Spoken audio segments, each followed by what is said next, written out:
Steve Stone and Harry Caray back at Wrigley Field. Here are the lineups. For the Phillies, Samuel at second, Thompson in center, Hayes at first, Schmidt at third, Wilson in right, James in left, Parrish the catcher, Jeltz at short, Tom Hume, ordinarily relief pitcher, will be the starting pitcher. For the Cubs, it will be Martinez in center, Sandberg at second, Durham at first, Dawson in right, Mumphrey in left, Moreland at third, Sundberg the catcher, Noche at short, and Les Lancaster the pitcher. The umpires are Larry Pancino. Behind the plate, Brocklander at first, DeMuth at second, McSherry at third. We're just about ready to play ball, and a standing room only crowd again. There you take a look at Les Lancaster, who is going to the mound for his 14th Major League appearance. That's how they'll line up behind him defensively. This is his 6th Major League start, his 2nd appearance and first start against the Phillies. Last time out against Montreal was a relief appearance. In fact, his last 2 times out have been in relief. He pitched a couple of innings, gave up a run on 2 hits. His last start was against San Francisco. That was on July 19th. He wasn't involved in a decision in a 4-3 loss. And he's got his work cut out for him. The wind is out of the southeast, 15 miles an hour, blowing out toward the left field corner. And the first pitch is a strike call. Today is Leaf Candy Incorporated Special Olympics Day here. Over 1,300 people are in attendance courtesy of Leaf Candy, including 300 Special Olympians who were honored before the game. 1 ball, 1 strike. The pitch. A bouncing ball. Noche. He throws them out. 1 gone. The Cubs honored 300 Special Olympians who are guests of Leaf Incorporated. Participating in the salute to the Special Olympians were Hall of Famers Roy Campanella and Billy Williams. There you see Roy and Billy there, as well as Kelly Cash, Miss America, whom you'll see up here a little later. She's there in the picture to your left. Here's a pitch to Milt Thompson. A little bit low. The salute to the Special Olympians is sponsored by Leaf Candy. And the Olympians are on their way to South Bend where the games start tomorrow. Here's a pitch foul out of play. Throwing off the ceremonial first pitch was Special Olympian Shanique Varner. She was escorted to the pitcher's mound by Paul Mullen, president of Leaf, who's a sponsor of the games at South Bend tomorrow. There's a strike call. 1 ball, 2 strikes, 1 out. Milt Thompson hitting .291. Wild one goes back to the screen. 1 ball, 2 strikes. Milt Thompson. Thompson came over from the Atlanta Braves in a fine deal for Philadelphia that brought them Steve Bedrosian, and they sent Ozzie Virgil along to Atlanta. Thompson fits in very nicely in center field. He's excellent defensively. He's come into his own as a hitter here in Philadelphia, and you know Bedrosian with 30 saves is leading the National League. 2-2 pitch foul out of play. Detroit just got 3 in the 5th. They lead the Yankees 5-0 in the bottom of the 5th. Cleveland leading it to Toronto 3-0 at the end of 7. There's a foul ball again. San Francisco is leading at Cincinnati 6-0 in the top of the 5th, but the game is not an official game yet, and it's being delayed by rain.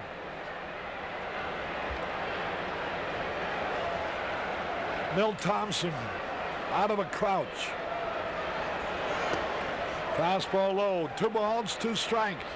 The wind blowing out towards the left field wall. Lancaster appears to have a good fastball today. I'd like to see him get something off speed over the plate, but he'll probably go with the fastball here. Ground ball to Moreland. Nice play. There's a throw, and he is safe. He beat it out. Nice play by Moreland, and he tried to throw off balance from foul territory while running away from first base. He had made a play like that yesterday, but Thompson was too fast today. Good effort by Moreland, who spears it. Can't get anything on the throw. And Thompson just runs too well. No chance to get him at first. Thompson has called time to tie his shoelace. He might have run out of his shoe. Does it take that long to tie his shoelace? They are really big shoes. We saw enough of Rick's shoe yesterday to last for some time. He's not in the lineup today, much to the delight of Les Lancaster. Yeah, he was a big shoe yesterday. One on, one on. Thompson has stolen 30 bases this year, has been caught stealing only 6 times, and odds are overwhelming that he's going to be going. Here's the pitch. There we go. There's the peg. He's got it swiped easily. Jim Sundberg had to do a double take on the throw. No chance to get Milt Thompson. It's a breaking ball, and Sundberg cannot get it out of his glove. Even if he did, unlikely you're going to get him. He got a great jump off Lancaster, and a tough ball to throw, the off-speed breaking ball. Boy, the way they steal on our young pitchers is something. 1 ball, no strikes. There's a drive, going to be caught. No double play.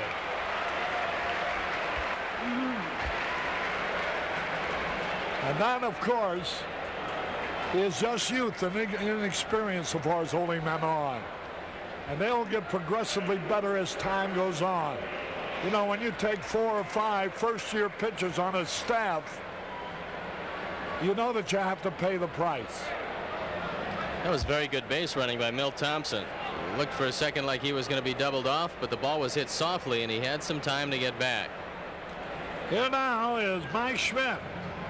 And before the game, he was lamenting the fact that he hadn't hit a fly ball to left field in 30 at-bats.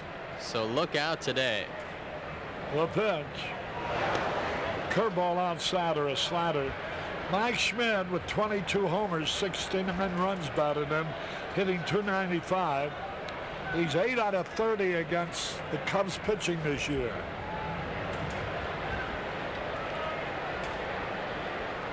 The pitch. He had a cut. He was going for the downs on that one. 1 ball, 1 strike. Today's national anthem was performed by Julianne Smith, Miss Virginia. Kelly Cash was scheduled, but she has a little laryngitis. 1 ball, 1 strike.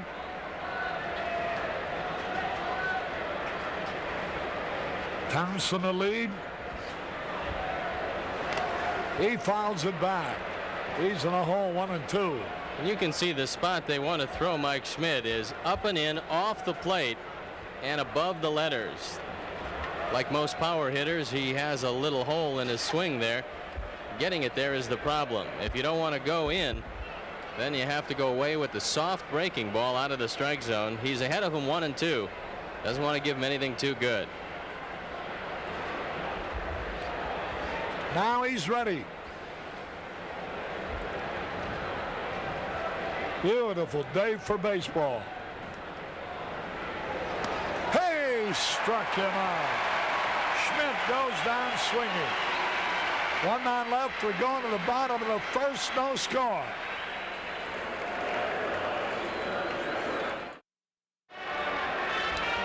With Steve Starr and Harry Caray back at Wrigley Field. We're going to the bottom of the first, and we get a look at Tom Hume as a starting pitcher for the first time. And this is his 5th start of the year. He has started in this ballpark before. That's how they'll line up behind him. And last time out, he threw the ball very well, but he picked up a loss against Atlanta, going 7 innings, giving up 7 hits and 2 earned runs, walked only 1.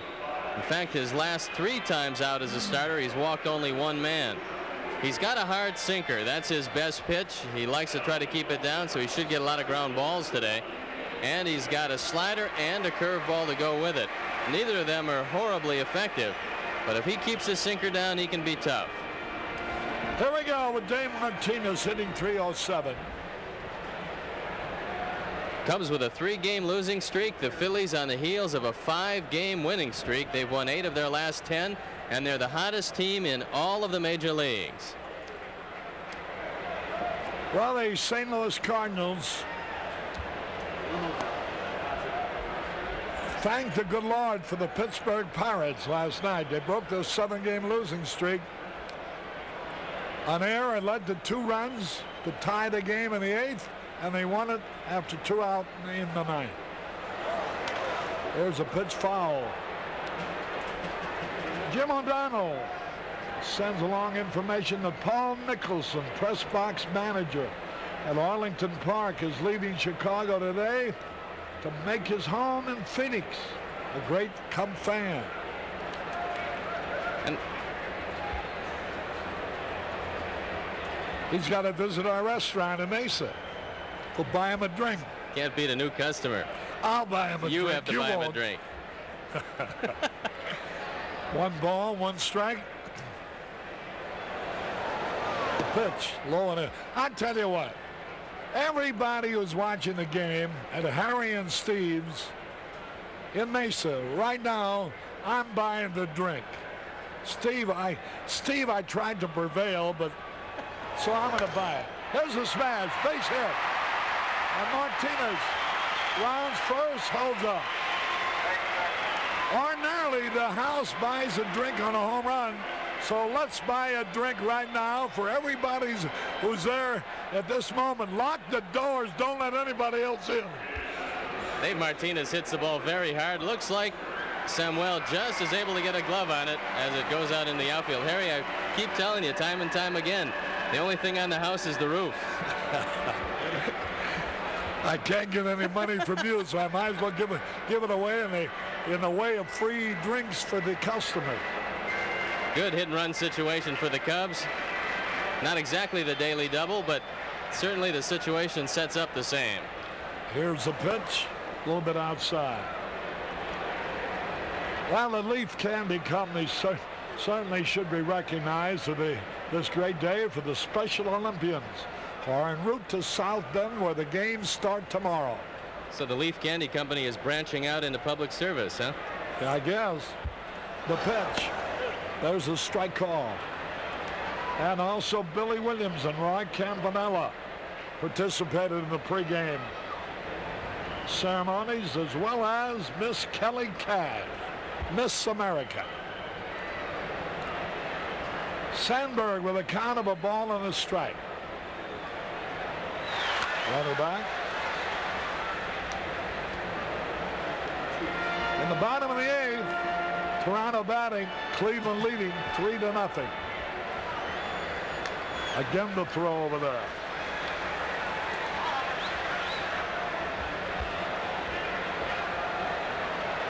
One ball, 1 strike.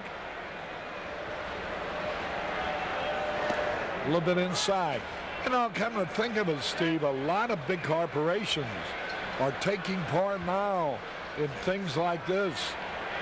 The Special Olympics being one thing, there are many other forms of diversion. And I think it's a pretty good idea for companies. 2 balls and a strike. Inside, ball 3. Well, Harry, I don't think there's any better situation than the Special Olympics to watch those kids compete. And in South Bend this weekend, it's really going to be something. 3 balls and a strike on Sandberg. Here's a perfect pitch for the hit and run. Watch Martinez. Tom Hume on the hill. There he goes. Ball 4. The throw. Ball 4, wasn't it? Sure. What's the matter here? I'm ahead of the game. Rhino didn't know whether they'd called it a ball or not. But he had definitely not called it a strike. And so there are men on first and second. Lee Ilya not very happy with the call of Larry Poncino. There you look at Claude Osteen, the pitching coach. He feels pretty much the same way. Here's Durham.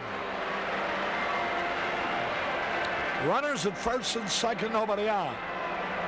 There's another great chance for the Cubs. Leon is 2 for 4 against Tom Hume lifetime. Here's the pitch, and it's a curve a little low. You know, the real reason the Cubs aren't closer to first place It isn't that they haven't had opportunity after opportunity to win games that they've lost. It's just that they haven't been able to take advantage. Men on second and third, nobody out yesterday couldn't do it. Men on first and third, 2 innings in a row couldn't do it with only 1 out. Bases loaded, nobody out, didn't do anything except score a run on a base on ball. Ball 2 balls, no strikes on Durham, hitting .281 for the year. 17 homers. And Lance Parrish out to the mound to have a word with Hume. Tough situation for him, a 2-1 pitch. Leon looking for a fastball, and Hume hasn't been able to get his breaking ball over the plate yet. Now the pitch. A little wide, ball 3. Well, we just saw a honeymoon couple. Guy and Mary McAleer of Mobile, Alabama are here in Chicago to see the ball game. They're on their honeymoon.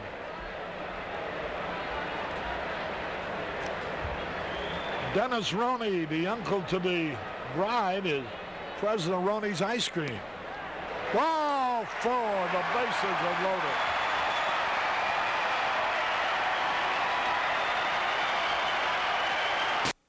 High quality. Jam, nobody out, and here is Andre Dawson.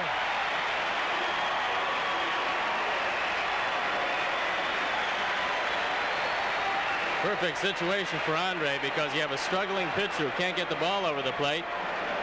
And you would think that there's going to be a first pitch fastball. Hume trying to aim it to throw a strike. Andre loves first pitch fastballs.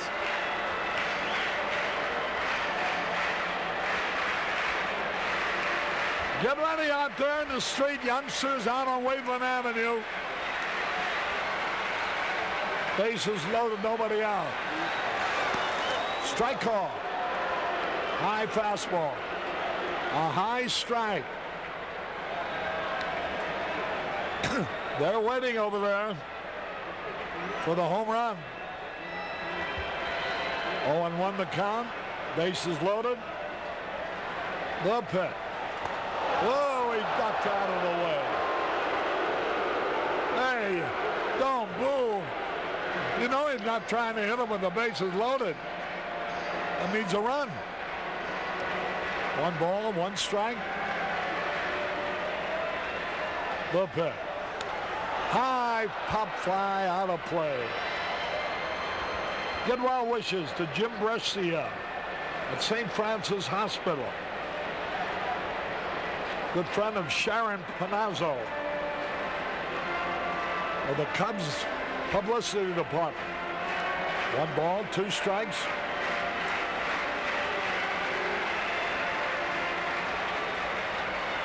Infield playing back for a double play. The pitch. He fouled. Boy, he crossfired and threw it sidearm that time. And Andre was fortunate he got a piece of that one. He did not have a very good swing. Caravan of 18 buses from General Binding Corporation in Northbrook has brought about 850 people and their families to watch the game here today.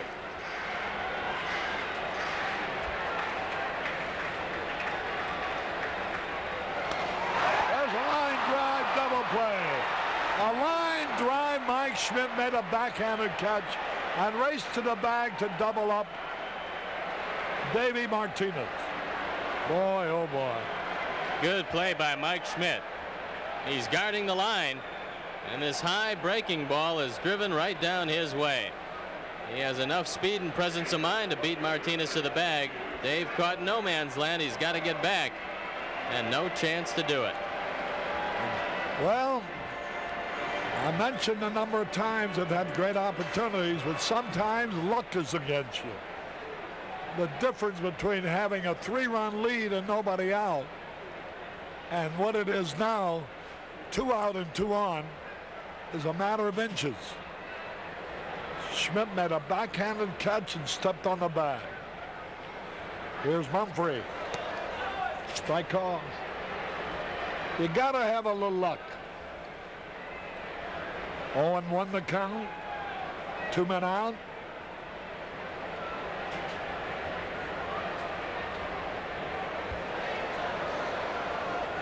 And somehow, sometimes, the harder you try, the more difficult it is to get luck on your side. The pitch. High. 1 ball, 1 strike. Harry, that's why this becomes one of the real big at-bats in the ball game. You've got the bases loaded, nobody out. You know you're going to score. And it just lets the air out of the balloon of any team if you come away with no runs. So Mumphrey in a big situation to drive one in and get the Cubs emotionally back in this game. Outside, ball 2. 2 balls and a strike. Greg and Jeff Locks from Little Rock, Arkansas, here with their parents.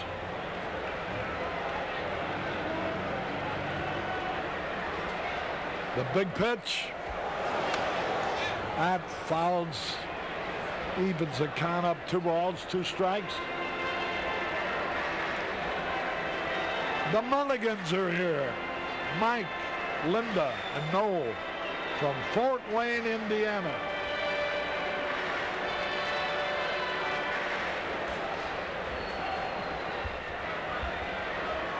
Two balls, 2 strikes.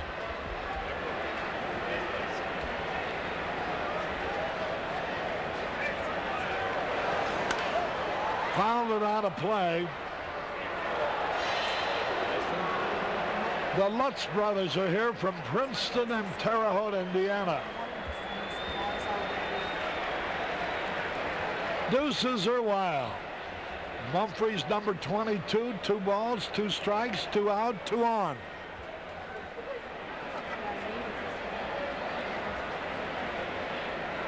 No score. The pitch. Here it is. Ball 3. 3 balls, 2 strikes. Big group here from the Osceola Masonic Lodge, number 742 in Osceola, Indiana. 3-2, the count.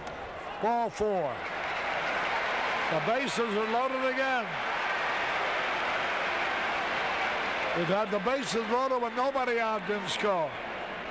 Another time now we have the bases loaded with 2 out.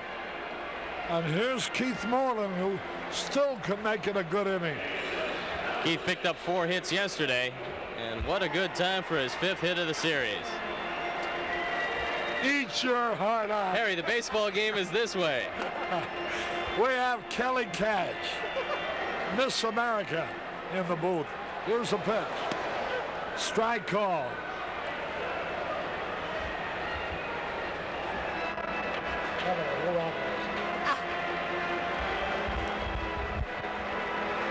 We're going to talk to Miss America in a moment. At the end of the inning, which will be quite a while from now, I hope. Here's a pitch inside. 1 ball, 1 strike. What is Johnny Cash? What's his relation to you? Johnny's my great uncle. Boy, he's not as good looking as you are. I got to tell you that. I could have sung like him today. Your voice is a little husky. I explained you had laryngitis. 1 ball, 1 strike. You know, I don't think it's laryngitis. I'll tell you what I think. Here's a pitch. There's a ground ball to short. There's a peg. Force out to end the inning. And so the Cubs fill the bases but cannot score. At the end of 1 inning, no score, 0-0.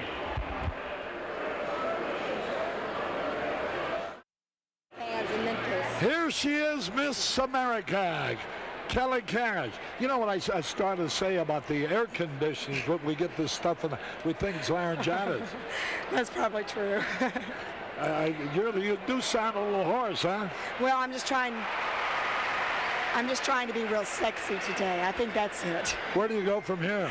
I'm going to be in the Special Olympics tomorrow. Oh, it's not bad. That's right. And I was here all day today we had a bubble gum blowing contest with the Super Bubble, and then I go off to New York after that. Well, it's sure good to see you, and the best of luck. Well, thank you. Thank you for having me. And anytime you want to come back, Steve said to invite you. All right. Can I help you out? You need some help? Thank you very much. All right, bye-bye. Kelly Cash with her lovely mother. You can see where she gets her looks from. And here we are with one out, on top of the second inning, as Wilson flat out to left. Here's Chris James, one of the big heroes yesterday for the Phillies. One out, nobody on. One of the first things Lee Elia did was put Chris James in the lineup every day, and then his natural talent took over. He's a very strong young man. Hit a couple balls out of the ballpark yesterday. You know, this is what it's all about, Steve, and I don't know how many years this goes on. Young ball players, they play them for a week, they don't hit, they sit them down, then they play them back again, they don't hit. If you've got a young ball player that you know and your organization knows can play, put the guy in the lineup and let him alone. Here's a pitch swung on, a bouncing ball to the shortstop. Noche throws in time. 2 men up, 2 men down. They say that they haven't got confidence yet. Well, how in the world are they going to get confidence unless they do something at the major league level? Well, it certainly paid dividends with Chris James because he's hitting up over 320. He's hitting the ball out of the ballpark. And as we saw yesterday, Harry, with his catch in left field, he can help you defensively. Here's Parrish. Here's a veteran ball player. If any young rookie was as bad as Lance Parrish has been behind the plate for the Phillies, they'd have sent him back a long time ago. But Parrish has done things in the major leagues, in the American League, and so the Phillies are committed to go along with him. He's hitting .230, and they just have stolen his pants off. The base runners do. 2 out, nobody on. Swung and a minute. Well, his hitting instructor, Del Enser, said he looked at films when Parrish was hitting with Detroit, and he's watched him now, and he says he's not doing anything differently.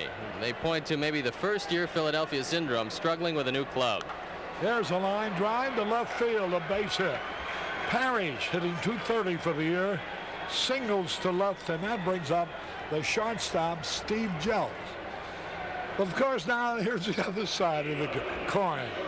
Steve Jeltz hasn't hit much at all, around under 200 all year long, but he's a good defensive ball player, and the Phillies maybe have stuck with him longer than most teams would. He's a regular shortstop. Here's a strike call. Well, he's a regular shortstop because of plays that ended the first inning. He saved a couple of runs there. That was a difficult play on the force out at second, picking up a tough ground ball, but even trying to make himself a switch hitter, nothing has worked offensively. Here's a pitch swung and miss. He's on no homers, 6 RBIs, hitting .190 for the year. And get well wishes to Bertha Howell, recuperating at Augustana Hospital. Big Cub fan looking on today. 0-2 the count. The pitch. Here it is. A little bit high. Boy, am I happy about that scoreboard. Now I can just take one glance up there without having to count up the innings and tell you that Toronto's batting in the bottom of the ninth with Cleveland leading 3-0. Here's the pitch. Swung on. Ground ball to Noche. He's got it. Force out at second base. And we go to the bottom of the second with no score.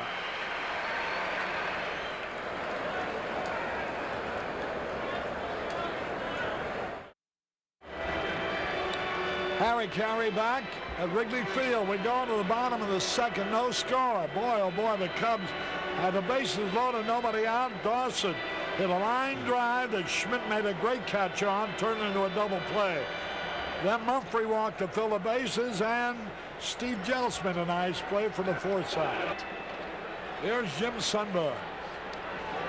As a matter of fact, WGN-TV is entertaining all the stations on the network.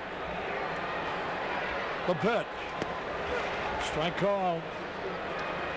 Earl and Roberta Samples in Lakeview, Oregon, celebrating a wedding anniversary.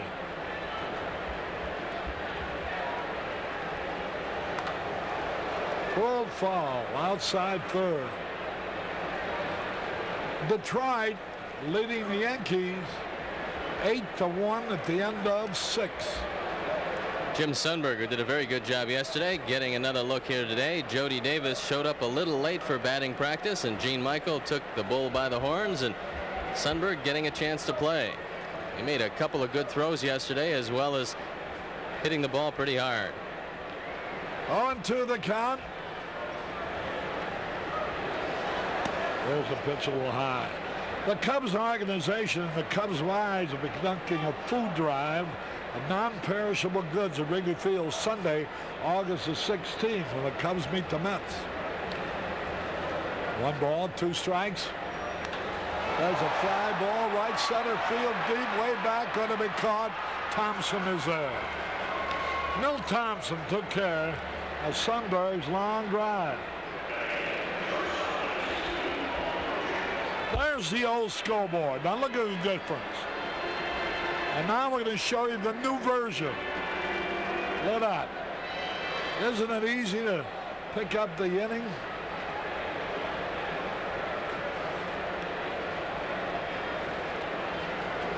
One out. Here's Paul Noce.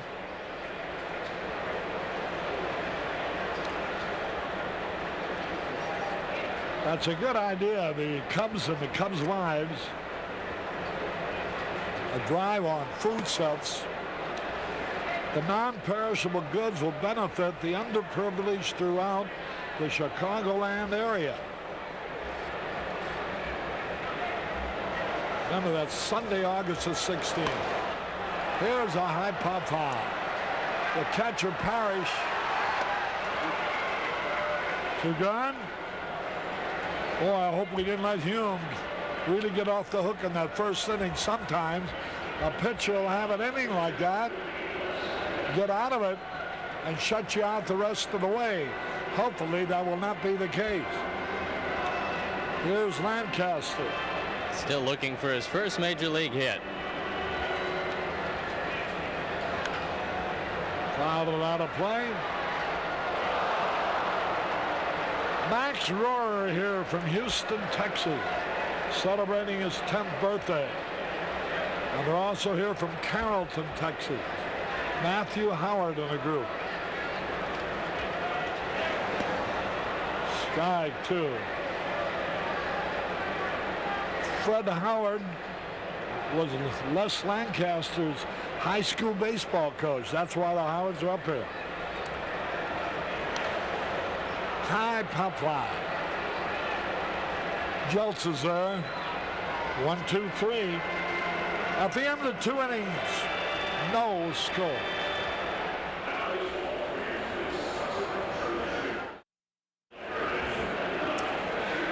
With Steve Stone and Harry Caray back in the ballpark, here's Tom Hume, the pitcher, to lead it off. And you can see by Juan Samuel, it's a very humid day. A lot of Philly fans on hand. Where are they sitting in the bleachers? Here's the pitch, swung on and missed. Sarah and Ellen Davis from Knoxville, Tennessee, on hand for the ball game. Ground ball right to Moreland. Nice stab over the first for the out. That ball was well hit. Moreland came up with it. 1 away. Keith Moreland stabs this ball to his left. It's hit right on the nose by Tom Hume, who takes a pretty good cut. Watch it again. But Keith equal to the task. You know, a lot of people are under the impression that to play first and third, you don't really need a whole lot of defensive ability. But that, any position, it pays to be good defensively. And especially third and first. The first baseman has to handle the ball more than anybody. And the third baseman has to get hot smashes. That's why they call it the hot corner, where you don't get a chance to hardly see the ball. You have to make the play. You know, Harry, I had a talk with Pete Rose. He said the same thing. He said everybody said you take your worst defensive player, you put him on first. But he's got to make throws to second. He's got to make throws home, and he's got to handle every ball. He said it's a tough spot if you can't play. Here's the pitch, and he struck him out. Samuel goes down swinging, and that brings up Milt Thompson. Looks like a different Les Lancaster today. He's throwing with a lot of confidence. He's getting his breaking ball over the plate, and he's been ahead of the hitters. Well, his coach, high school coach, Fred Howard, as I mentioned before, is here. You need a little inspiration at times. There's a drive. Caught in the air by the shortstop. Deflected by Lancaster. Ooh, he might be hurt. The way he is reacting. He deflected the line drive to Noche, who caught it in the air. 1-6-3 if you're scoring. And Thompson is retired. We go in the bottom of the third, no score. Caray back at Wrigley Field. Here's this last play. Watch this line drive. Now, there's Lancaster, just gets his glove up. He deflects it over to Noche. Hit right off the wrist, Harry, the left wrist of Lancaster, and he disappeared into the runway with John Fierro, the trainer. No word yet. It'll probably be sore, but I expect him to stay in the ball game. Here's Dave Martinez now. Pitches high. Moose Lodge 372 is Streeter, Illinois. Big group head by Judy DeFree watching the game.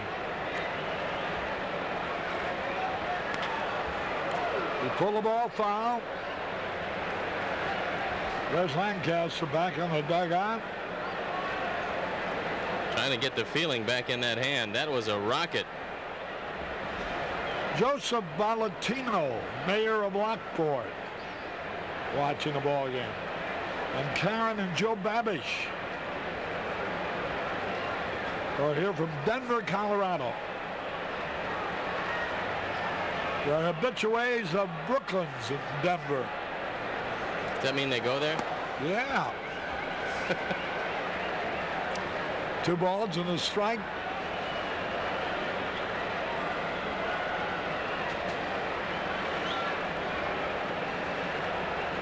Your sister goes there, doesn't she? Yes, sir. 2 balls and a strike. High pop foul out of play. 2-2 on Martinez, who led the first inning off with a base hit. The Cubs had the bases loaded with nobody out, but didn't score. David said, all things being equal, he starts to think about left and left center field. It gives him a little longer to wait on the pitch, so if it's a breaking ball, then he can turn on it. They've been pretty much trying to throw him in under the hands when they go to get him out. Let's see where Hume goes here. The pitch. Outside and high. All Bud fans, a greeting from Maureen Finn from Boulder, Colorado. 3 balls, 2 strikes.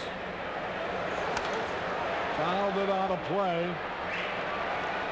The Wachowskis are here from Brown County, Indiana. And so are the Barbers from Sioux City, Iowa. I thought for sure you were going to say from Seville. No, I was going to say Frankie De La Franza, my barber. He did a good job today. He always does a good job. He's a great barber. He even cut Jim Fry's hair so he doesn't look as if he had a bowl.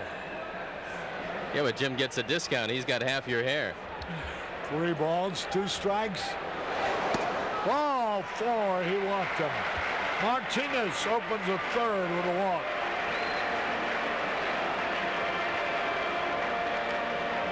And here is Sandberg. He also walked in the first inning.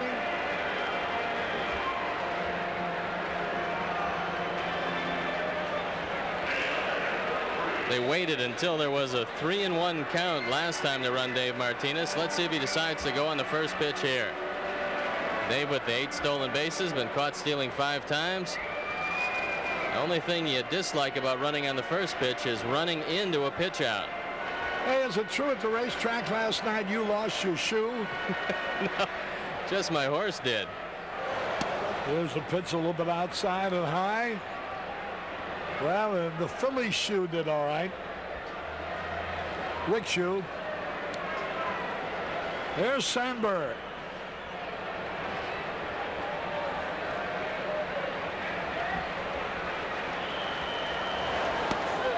Right call. Boy, Toronto's been out a while in the bottom of the ninth. They've just been shut out. Cleveland shut out Toronto. There's a drive. If it stays fair, it's curving. It is a foul ball. Boy, did he cream that baby. But foul. Rhino got out front of that ball. Hume has given up 8 home runs this year. Just curving foul at the last instant.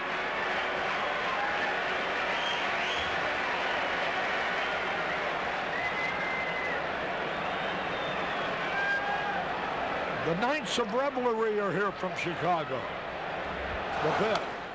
High pop fly. Short right field. Gonna be. Hey! Caught by Samuel. Nice play. With his back to the infield.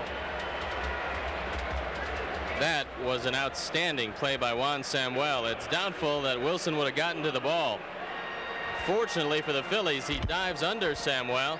Look at that catch. Well, they avoided a collision, and Samuel made the play. He has really improved defensively since the last time we saw him in Wrigley Field. He plays very well on AstroTurf, but since Lee Ilya has taken over, Ilya helped him out at second base when he was a coach, and for some reason, he's improved his defense. Here now is Durham. 1 out, 1 on. The pitch. Stop to the first. They resume play at Cincinnati after a 1-hour rain delay. San Francisco's leading 6-0. Good throw by Parrish. Base runner cannot see the catcher start to throw when he goes behind a left-hand hitter. And he just missed getting Martinez at first. Now ready. Low. Faithful Cub fan Harold Hickey from Glendale, Arizona, and Tom and Margaret Connolly, also from Glendale, are here.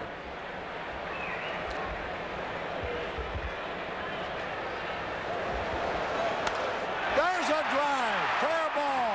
Right field. Martinez around first. He's going to be held up at third. A double for Durham. Right down the first base line.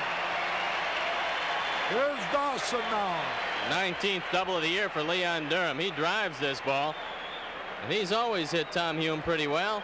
Good play by Wilson, getting to the ball quickly, getting it back into the cutoff man Samuel, and John Vukovic has got to hold Martinez at third base. Despite the fact that Hayes is 6'5", he couldn't get to this one. Just got over his head, a screamer towards the right field corner. Now here's Dawson. He's rounded the hit with the bases loaded, nobody out, on his hard line drive to Schmidt. But Schmidt turned into a double play, unassisted. 1 ball, no strikes.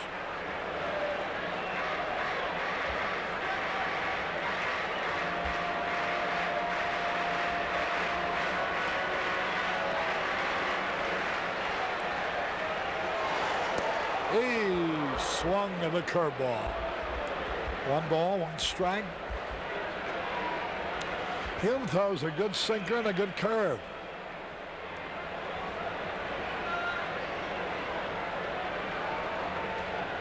He's won 1, lost 2 this year.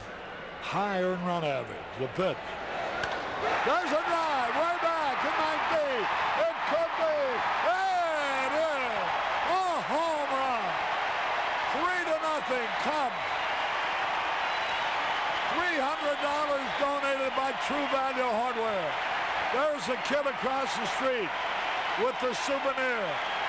True Value donates $300 to Cubs Care in the fight against cancer. What a blow. The back row of the left field stands right onto the street. Home run number 29, RBIs 88, 89, and 90 for Andre Dawson. Hume had first base open. He figured he'd rather go at Dawson than Jerry Mumphrey. He did not walk him, and it cost him 3 runs. A line drive home run to left center field. You should have seen Hume after he threw the pitch. He knew he had made a mistake. Here's Mumphrey. Fouled it down. Dawson is now 1 run behind Clark in the RBI race. There it is again. It was a sinker that stayed well above the knee, and Andre hit it out. Out onto Wadeland Avenue where the youngsters had a souvenir. Guess you'd call it. 3-0 Cubs. Let's take another look at the 3-run Hume run. Way back in left center. You mispronounced home. 2 strikes or nothing. The pitch.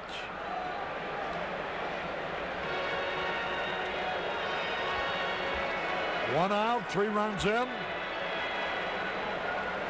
That makes up for that first inning when it should have about 3 more runs batted in. Let's pause here for station identification.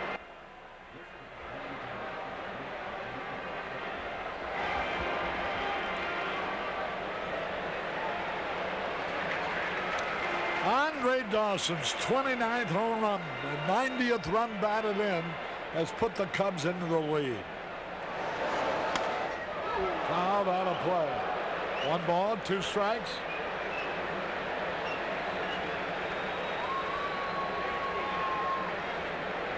Dawson is now 1 run away from leading the National League in RBI.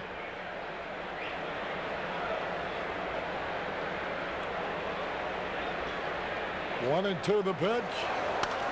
Ground ball, left field base hit.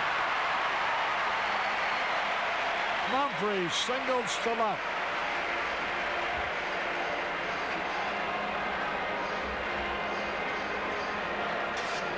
There's Moreland.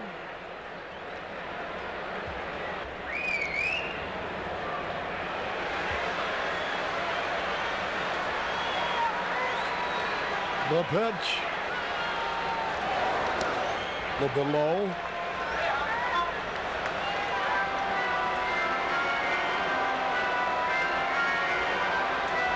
A hot, muggy day in Chicago.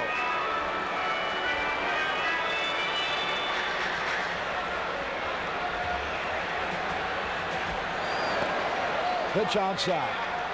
The Tigers lead the Yankees 9-1 in the bottom of the 6th. Gary Ward's 2-run homer won the ball game for the Yankees last night.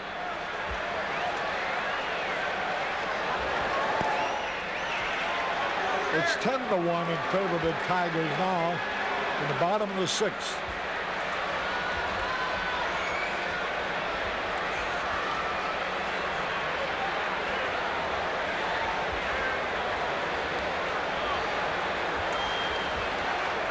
Three balls, 1 strike. The pitch. Inside and high. And now runners on first and second as Moreland draws a base on balls. And here's Jim Sundberg.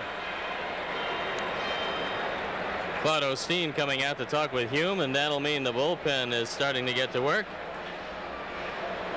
And Yankee pitcher Charlie Hudson was kicked out of the ball game by home plate umpire Ken Kaiser after Hudson threw an inside pitch to Mike Heath, following home runs by Darrell Evans and Chet Lemon. A little feeling up there at Yankee Stadium. That's a big series. Detroit's knocking at the door, and today they're batting it down. And Wallace Ritchie up and throwing for Philadelphia. Here's Sundberg.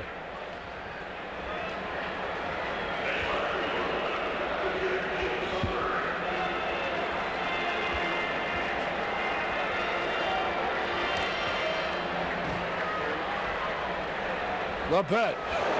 He had a cut and he missed.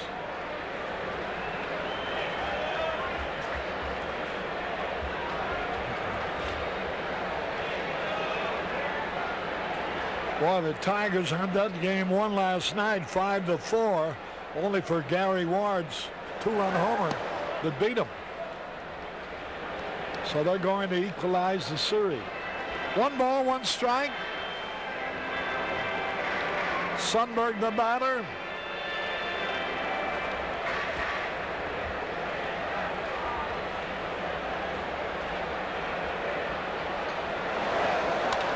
Ground ball, looks like a double play. Out at second and out at first and out of the inning. However, the Cubs on Andre Dawson's 29th homer score 3 runs. We've gone through 3. Dwayne Stats will be joining Steve Stone here in a moment. This is Harry Caray from Wrigley Field. At the end of 3, the Cubs 3, the Phillies nothing. Cubs are out in front 3-0 as we move into the 4th inning from Wrigley Field with Steve Stone and our producer director Artie Harris. This is Dwayne Stats. Nice to have you with us. Well, we're hopeful that Les Lancaster's all right after taking that line shot. That was quite a ball hit back right at Lancaster to end the 3rd. Unfortunately for Les, it was off his left hand, so we hope that he's not troubled too much by that because he's got the lead. And Von Hayes leads off the 4th. First pitch outside, ball 1. It will be Hayes, followed by Schmidt and Wilson. This one too low, 2-0. Milt Thompson hit that liner. Right back at Lancaster. The ball deflected out to Noche, who made the catch. A 2-ball, no strike count on Von Hayes. He lined to Sandberg his first time, and there's a strike, 2-1. Cubs with 3 runs in the 3rd on the home run by Andre Dawson. Another warm afternoon at Wrigley Field and a great turnout. The pitch in for a strike. 2-2. Les Lancaster making his 6th Cubs start. And he's using a flesh-colored bandage on his left wrist. Normally that is not allowed. Gene Michael might have consulted the umpire about that. That's where he was hit. 2-2 pitch, ground ball, broke his bat on that ground foul. So Hayes will go back to the rack for another bat with a count 2-2. You know, it's a different Les Lancaster today, Dwayne. In recent starts, it looked like he was almost tentative. But today he's going right at the hitter. As you look around, a very big crowd here today. Nice crowd here at Wrigley Field. The Cubs yesterday drew better than 32,000. Matter of fact, just under 33 paid. They'll be in that same neighborhood this afternoon. A 2-2 count here on Von Hayes. Cubs trying to find that winning combination again after winning the first game on this homestand. They've dropped 3 straight. There's a line drive into left field. Mumphrey coming on, and he makes the catch. A sinking line drive, and Mumphrey makes the grab and holds on for the out. Lancaster getting some pretty good defense behind him today. The pitch is up, and Jerry Mumphrey off at the crack of the bat turns this into a pretty fine catch. Watch it again. Unfortunately, the ball did not come out when the glove hit the ground. 1 gone in the Philly 4th on the catch by Jerry Mumphrey. Here's Mike Schmidt. Lancaster with a pair of strikeouts, including Schmidt to end the Philly 1st. He held up, says Fred Brocklander. Ball 1.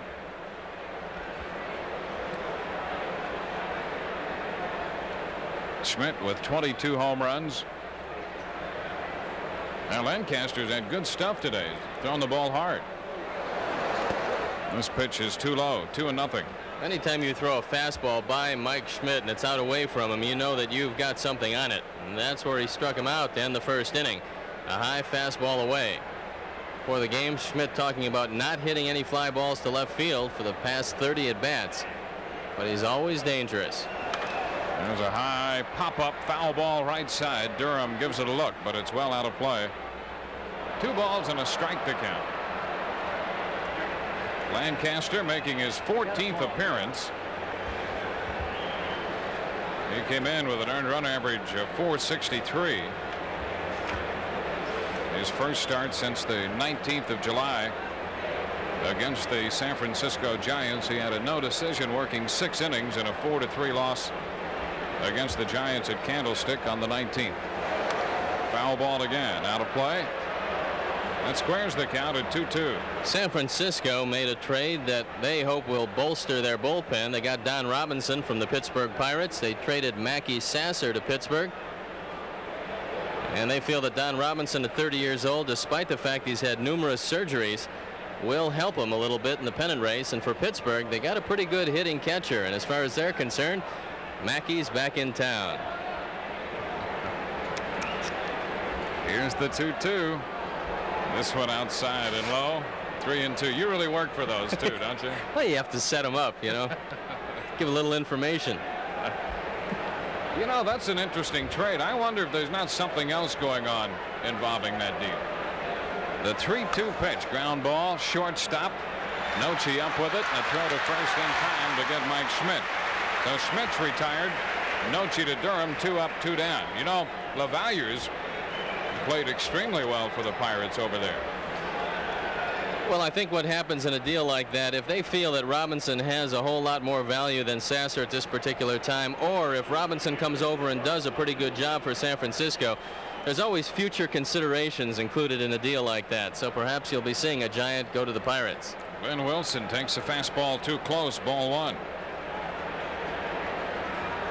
Wilson nothing out of 1 with a line drive to Mumphrey in the second. The pitch down and away. 2-0.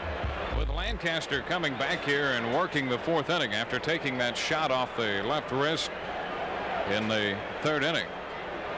The 2-0 pitch is down for ball 3, 3-0. It's a reflection of his makeup, and it's exactly what I think the Cubs would expect of him in this situation. 3-0 pitch. And it's low for ball 4.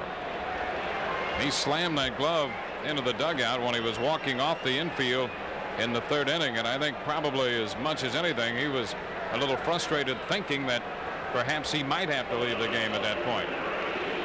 Well, he tried to get the glove up, and the ball hit him actually just above the glove. I think that's one of the byproducts of what people talk about when they talk about the lively ball. We're seeing a lot more pitchers hit this year than ever before, a lot more deflections, I think, than ever before. And Danny Cox was lost to St. Louis on a line drive back to him that broke his leg. So it's happened all around baseball. Unfortunately, Lancaster is able to stay in the game. Here's Chris James. Strong hitter, and there's a fly ball deep to left field, and that ball is gone. Chris James, who hit 2 yesterday, has just hit one out here in the 4th inning to make it 3-2. That's his 11th home run of the year. And since the Phillies put him into left field about 5 weeks ago, this guy has been hitting up a storm for the Phillies. Everybody talks about the small ballpark at Wrigley and the fact that there are a lot of home runs hit. Yes, that's true, but also pitchers get hurt on bases on balls. The base on balls kept this inning alive and allowed Chris James to hit home run number 11. It's a fastball in a perfect spot, inner half of the plate. 28 and 29 on the RBIs. On the other side of the field, Tom Hume has walked 5 men, so it's also cost him some damage. Here's Lance Parrish, ground ball left side. Noche it's short up with it, and the throw to first is in plenty of time to retire the side. 2 runs, 1 hit, the home run by James. Nobody left, and we go to the bottom of the 4th. 3-2 Cubs.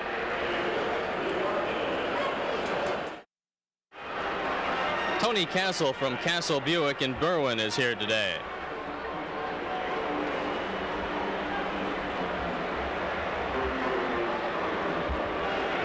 From Wrigley Field, the Cubs leading 3-2 as we go into the bottom of the 4th inning. Tom Hume and Les Lancaster, the matchup in this one. Fun at the ballpark here at Wrigley Field. There's been a great homestand from that angle. Not quite the artistic success that the Cubs would like. And a big ready to duck in case a foul ball heads his way.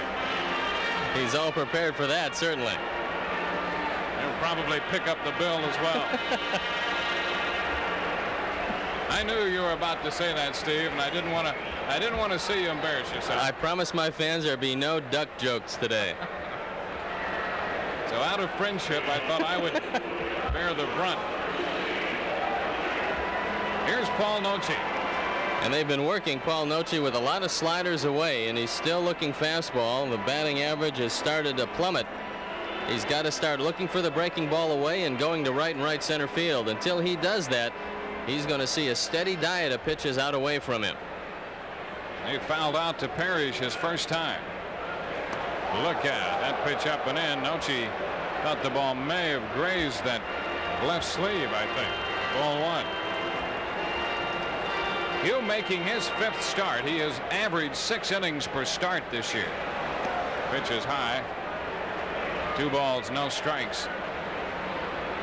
And Lee Elia has to be extremely pleased to get 6 innings on an average out of Tom Hume. This is his 35th appearance overall. So 30 out of the bullpen. Fly ball, shallow center, and Thompson under the ball waiting. He's got it for the out. 1 out for Les Lancaster. Talked to Claude Osteen about Tom Hume, and I said, did you put him in the starting rotation out of desperation? And he said, well, Mike Jackson was in the starting rotation, was not doing the job, and they were running out of pitchers, and Hume wasn't doing the job in the bullpen. So they figured he had been a starter before at times during the course of his career with Cincinnati, and they figured they'd try him out, and he's pitched pretty well as a starting pitcher for them. Now Lancaster swings and pops one into shallow center. The shortstop jelts out. Thompson coming in, making the call, and the catch for the out. So Milt Thompson takes care of both Noce and Lancaster. 2 gone, bases empty, and the Cub 4th for the top of the batting order, David Martinez. You know, you always wonder if managers know the record while they're managing. And I went to Lee Elia and I said, you've really got your ball club on the right foot. They're playing good, solid baseball.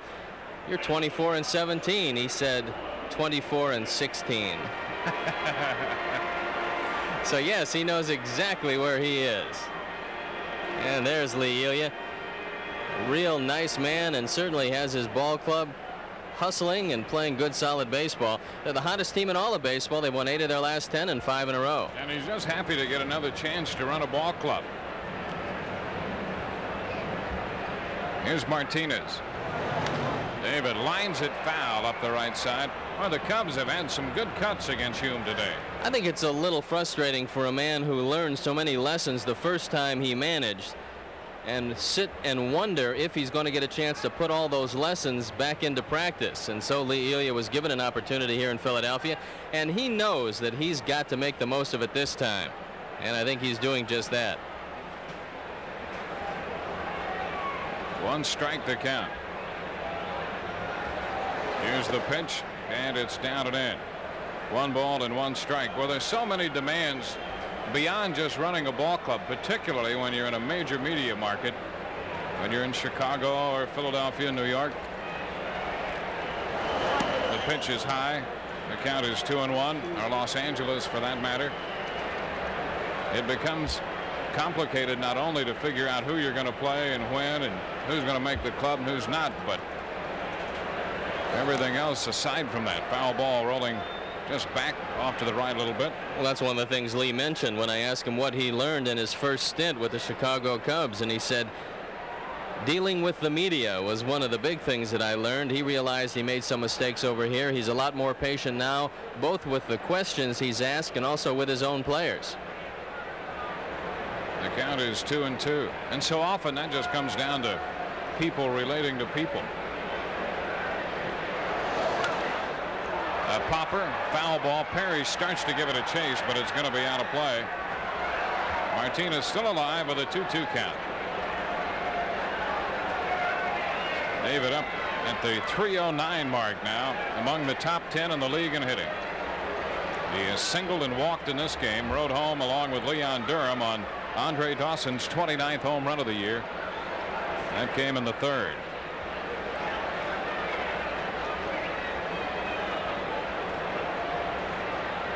Now the 2-2 just missing. So full count. Hume was really at odds with the plate umpire in the first inning over a number of balls and strikes called or not called, as the case may be. Now he's gone 3-2 to Martinez and walks him for the second time. So Martinez reaches base for the third straight time this afternoon. A walk with 2 gone, bringing Ryne Sandberg to the plate.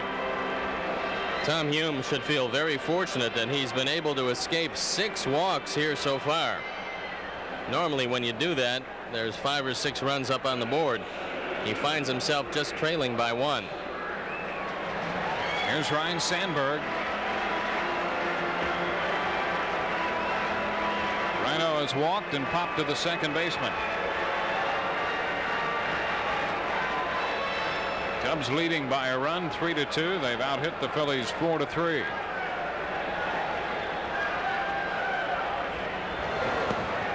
The pitch too low. I'm not sure why they haven't tried to run a little more against Lance Parrish. I know he's throwing the ball better at this point of the year than we saw him last, but he's still having some difficulties in that department. Let's see if Dave Martinez tries to steal his 9th base. 1-0 pitch. Sandberg takes one too low. So the count is 2-0.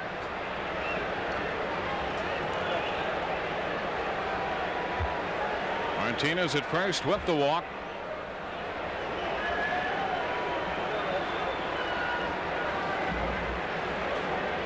Hume delivers. There's a strike on the inside part of the plate. 2-1. You'd like to see Durham get a chance to swing the bat in the 4th inning with somebody on base. He has, throughout his career, hit extremely well against Tom Hume. The pitch inside. So it's a 3-ball, 1-strike count on Sandberg. No action in the Philly bullpen. Wally Ritchie was up in the last inning.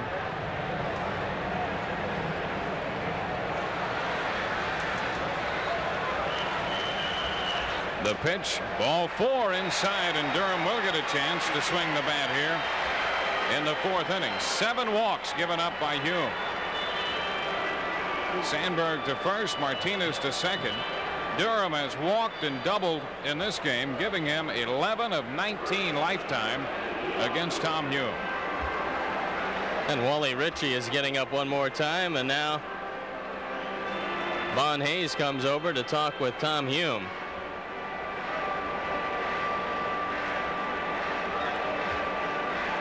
Well, the Philly bullpen got a workout yesterday. They utilized 5 pitchers total, following Gross, Jackson, Calhoun, Tekulve, and Bedrosian. Ritchie up for the second time today in the bullpen, and Leon Durham faces Tom Hume. The pitch is away, ball 1. Durham got the head of the bat out there in the 3rd inning and lined a double up the right field line. His 19th double this year. 1-0 pitch, down and in. 2-0 the count.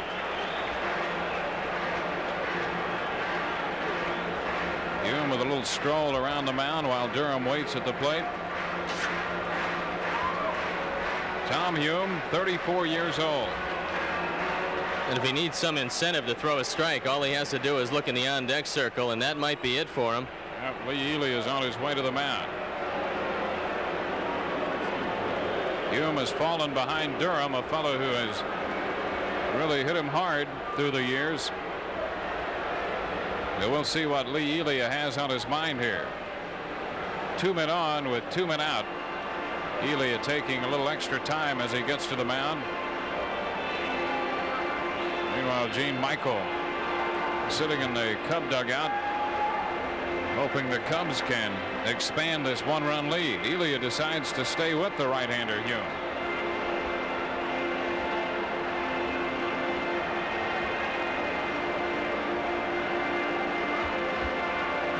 Andre Dawson on deck.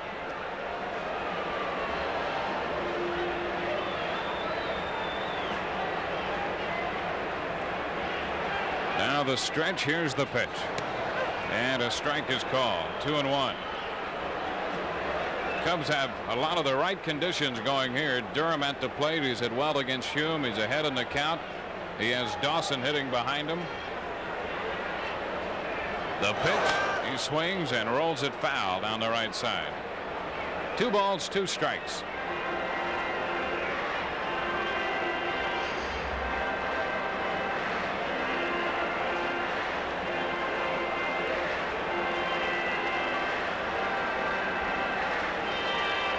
Hume slowing the pace, in trouble here in the 4th inning on a hot afternoon. Here's the 2-2. Durham swings, and it's a high fly ball. Deep right field. Wilson back on the track. He'll have room. And he makes the catch to retire the side. Durham gave it a ride, but not deep enough. For the Cubs, no runs, no hits, no errors, 2 left. Through 4, the Cubs 3 and the Phillies 2. This copyrighted telecast is presented by the authority of the Chicago National League Ball Club, which has the right of approval of the announcers and is intended solely for the private, non-commercial use of our audience. Any publication, reproduction, retransmission, or other use of the pictures, descriptions, and accounts of this game without the express written consent of the Chicago National League Ball Club is prohibited. Steve Jeltz leading off the 5th. 1 strike the count. Lancaster comes back with the next one and misses up and in, so the count is a ball and a strike. 3-2 the score. The Cubs on top. A 3-run home run in the bottom of the 3rd by Andre Dawson. There's a looping liner over Nochi's head into left center field for a base hit. Ball gets by Mumphrey, picked up by Martinez, and Jeltz is on his way to second. He'll make it standing up. He didn't hit the ball all that hard. A soft liner. Mumphrey had a little tough time getting over there, and the ball got by him, and Martinez had to make the pickup on it. We don't know yet if they're going to give him a single or double. Probably a 2-base hit on this as the ball gets by Mumphrey. So the Phillies start out the 5th inning in pretty good shape. Now Hume swings the bat pretty well. So Lee has got a decision. Does he want him to bunt the ball right at Keith Moreland, or will he give him a shot to swing away? There's 3 hits for the year, and there's a bunt, a little hard. Lancaster has a play at 3rd, out there. Lancaster to Moreland, who put the tag on Jeltz. So Hume is still without a sacrifice this year. He reaches on a fielder's choice, 1-5. Ball's bunted too hard. It's up and in, a tough ball to bunt because he's backing away from the play. And Jeltz is out easily at 3rd base. Watch it again. We'll look at it from the runner's perspective, and it doesn't look too good. And Juan Samuel steps in for the Phillies. Samuel has grounded to short and has struck out swinging. Right-handed batter, and his career high in home runs this year with 20. He swings and misses, strike 1. Phillies with the pitcher Hume at first. That can't be too pleasant for Hume after working the first 4 innings and throwing a lot of pitches on a hot afternoon. Now he has to run the bases. And he's not going to use his jacket. A little too much humidity. The pitch, swing and a miss, 0-2. The only way that Samuel's going to hit a breaking ball is if Lancaster hangs it. Anything off speed, anything breaking away from him, he has a tremendous amount of difficulty hitting. But you make a mistake, and this little guy's as strong as anybody. Here's the pitch. He swings and misses. He's out on strikes for the 2nd time today. 2nd out in the 5th, and that brings up Milt Thompson. Strikeout number 98 for Juan Samuel. A good slider, low and away off the plate.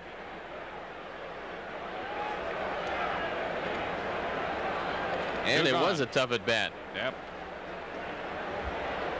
Here's Milt Thompson. Ground ball 3rd, Moreland. Up with it, and the throw to Durham's in time, and that retires the side.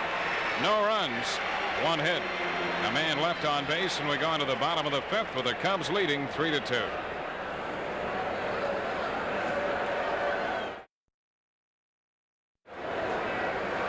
We go to the bottom of the 5th. It's a 3-2 ball game. We have our Cub affiliates in this weekend. Joe Young, the vice president and general manager of WXIN in Indianapolis has stopped by the booth. Joe, good to see you. You fellas having a heck of a time here this weekend. We're excited to be up here. We're excited to be back with the Cubs. You signed a multi-year deal. That's right. We signed a deal this year for 3 years for the Cubs, and we're very excited to be a Cubs affiliate again. All right, Joe. Keep cool this afternoon. We're going to try. All right. We go to the bottom of the fifth. All right. Thanks. Andre Dawson will lead it off for the Cubs. All those folks in town having a heck of a time enjoying Cub baseball at Wrigley Field. And it's nice to have all the affiliates with us. Dawson hit the 3-run home run in the third inning.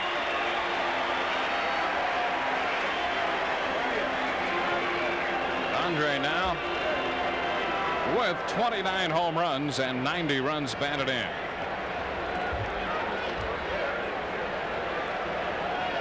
Here's the pitch. It's too high. Ball 1. When you've already walked 7 men and one of the guys that you haven't walked but has a 3-run homer gets up, a little more difficult to throw strikes to him. There's a wave and a miss. 1 ball, 1 strike.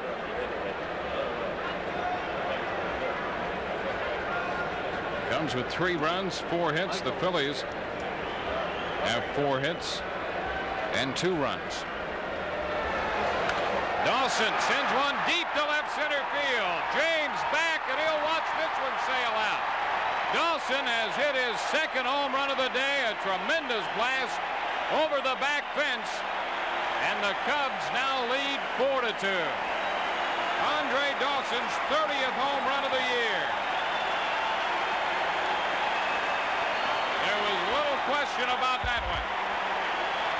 And the wind is blowing perfectly for him, but neither home run needed any help from the wind today. Andre Dawson has crushed a couple of long drives. And now a visit to the mound, and this could be it for Tom Hume. Dawson's 30th home run. He has 91 runs batted in. True Value Hardware happily donates $100 to Cubs Care Charities and to Northwestern Memorial Hospital in the fight against cancer on the home run by Andre Dawson. Dawson with a curtain call. That's going to be all for Tom Hume. And we'll be back with more in a moment.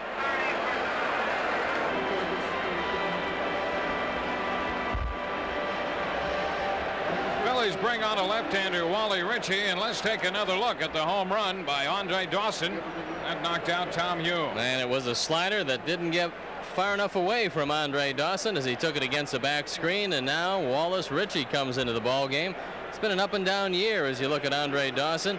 Ritchie's contract was originally purchased from Maine in AAA on May 1st. Then the Phillies sent him back on June 16th, only to recall him on June 27th. He was 3-1 with a 2.05 ERA in AAA, and in his last 12 games with the Phillies, he has a 1.38 ERA. He's only given up 2 earned runs in his last 13 innings. So Andre Dawson with 2 home runs this afternoon. Dawson now with 32 lifetime home runs against the Philadelphia Phillies. This is the 5th time this year that he has hit 2 home runs in a game. And here is Jerry Mumphrey. The pitch in for a strike. 17 home runs for the Cubs against Philly pitching for the year.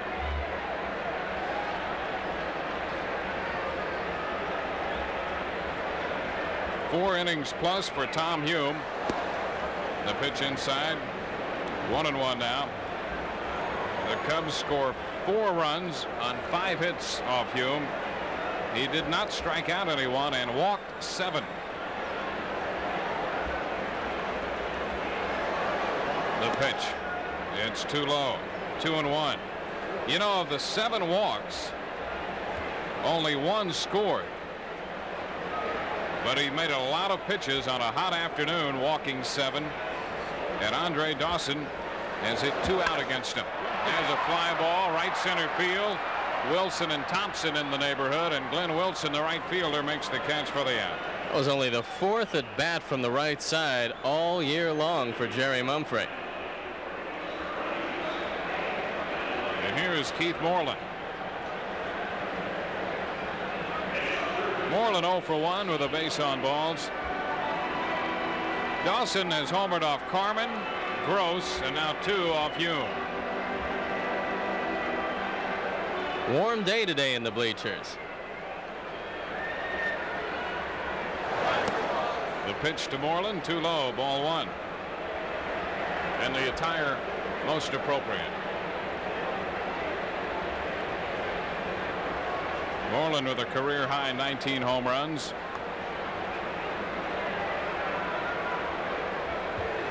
The pitch is a strike at the knees, and the count is 1-1.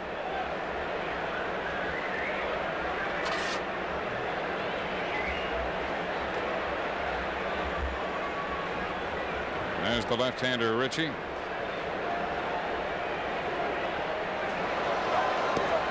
This one a little low. 2 balls and a strike.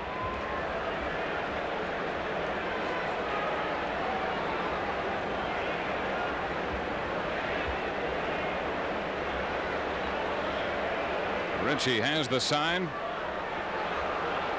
Now the pitch. And it's popped up, foul ball. Backing out of play, so the count is 2-2.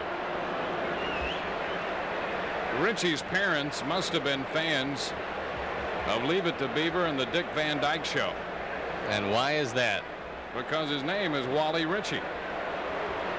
Oh. The son's on those 2 shows. Could have been Lionel. But he's too old for that.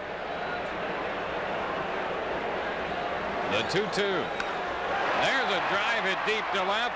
James goes back, and this one's going to be off the wall. Moreland around first, digging for 2, and the throw will not be in time, and matter of fact is not even in the neighborhood. Samuel went down about halfway between second and third to take the throw from James as Keith Moreland picks up his 14th double. James played this ball well, and if he throws it on the mark, it's going to be a close play at second base. But as he wheels around, the throw is off target, and Keith Moreland hit a bullet off the wall in left. So Moreland is 1 for 2 this afternoon. That gives him 11 out of his last 23 over his last 6 games, a 6-game hitting streak. Here's Jim Sundberg. Sundberg nothing out of 2 today. 7 out of 16 for the year against the Phillies, and the pitch is high, ball 1. Well, the Tigers have beaten the New York Yankees 10-5. The Yankees had won 5 in a row. This pitch is high, 2-0. Tanana wins it. He is 11-7. Rasmussen, the loser, 8-5. Evans and Lemon hit back-to-back home runs in the 7th inning. Now they're going to go ahead and walk Sundberg. And Charlie Hudson, who close to the head of the following hitter and was ejected from the ball game. At the time, it was a 10-1 contest. It ended 10-5. The Tigers defeating the New York Yankees. They had 55,000 plus at Yankee Stadium for that game. Minnesota at Oakland through 5, 3-0 Oakland out in front of that one. And in the other American League game, Cleveland shut out Toronto 3-0. So an intentional walk to Jim Sundberg. Runners at first and second, 1 out for Paul Noce. Cincinnati with a run in the bottom of the 6th inning. Now at the end of 6, the Reds trail the San Francisco Giants 7-2. Kurt Stillwell hit a home run in the 6th. The solo home run is 4th of the year for Cincinnati. Starting the day, Cincinnati had a 3-game lead on the Giants in the West. Meanwhile, in the American League East, the Tigers back to within 2 games of the Yankees. Toronto 2.5 back. Here's Noce. And the pitch, a swing and a miss, strike 1.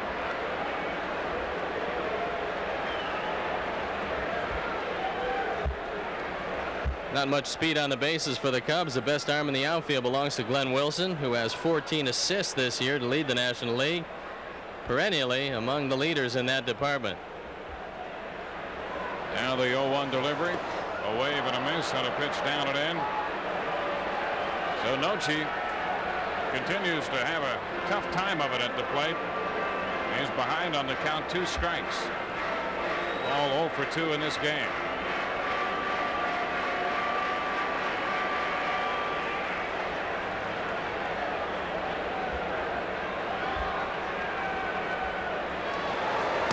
There's a pitch a little close, moving away from the plate, and the count is 1-2.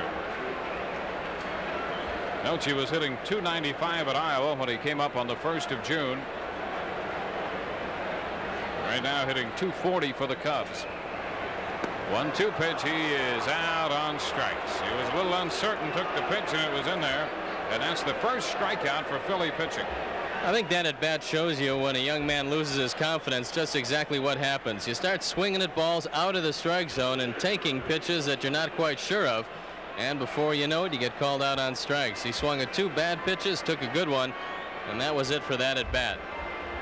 Well, after swinging at 2 bad pitches, you're so conscious of trying to avoid that. Now Lancaster waves and misses, strike 1. And you wind up with that split second of indecision, and that cost Noche the strikeout here in the 5th inning.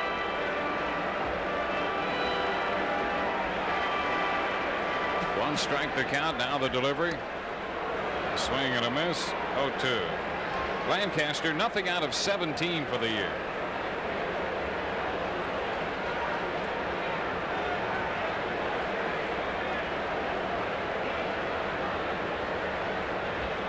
Here's the pitch. Inside, snap throw back to second, and Moreland is back in. 1 ball, 2 strikes to count. That's really a dangerous play with a pitcher up who hasn't had a hit all year. You run the risk of throwing the ball into center field.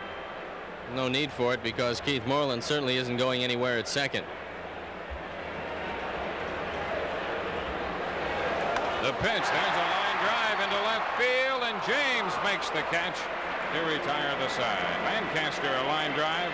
Cubs settle for 1 run on 2 hits. They leave 2, and at the end of 5, the Cubs are on top 4-2.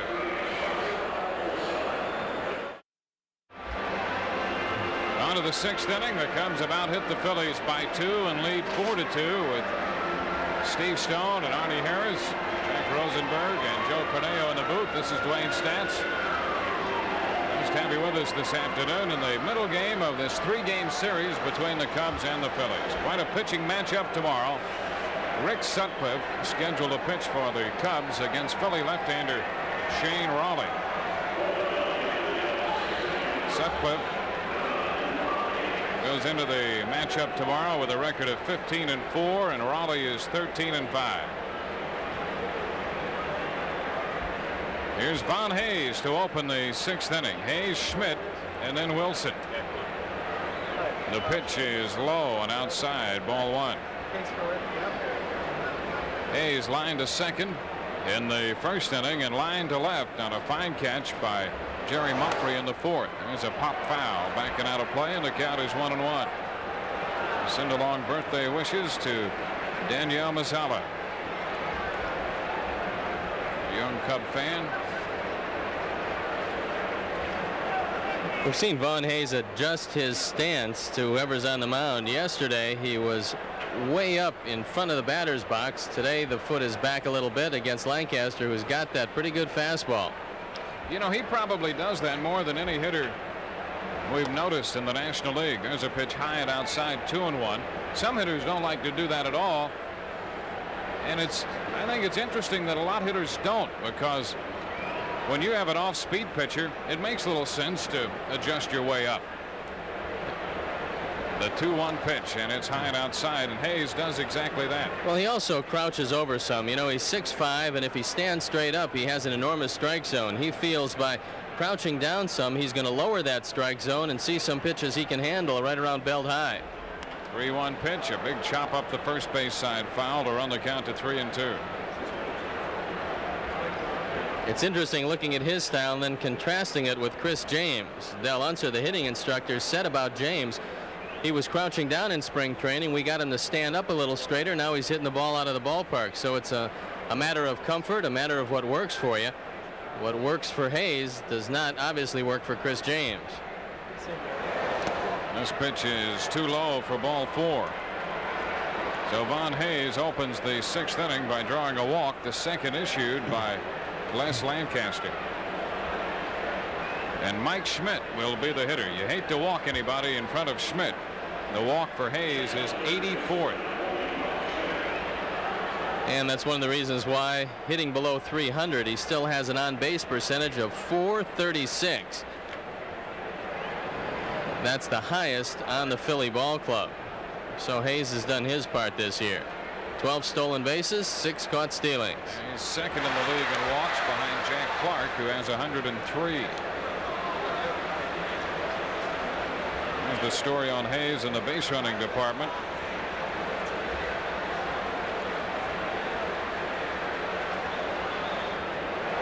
Schmidt with a line drive through the left side, base hit. Hayes will stop at second. So Mike Schmidt picks up his first hit of the day, his second hit of the series.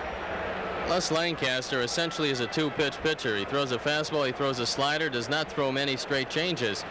And with a 2-pitch pitcher, you have to have extraordinary stuff if you're going to start, because you're facing hitters 3 and 4 times and you have to give them a different look. So I'm sure Herm Starrett is a little concerned about pitch selection at this point, and he's going out there to have a talk with his youngster. Wilson walked in the 4th and scored on the Chris James home run after lining out to left his first time. He's raised his batting average over 20 points the last month, so he's been hot and he uses the whole field. The pitch is a strike on the inside corner. So Lancaster is out in front of Glenn Wilson, 0-2.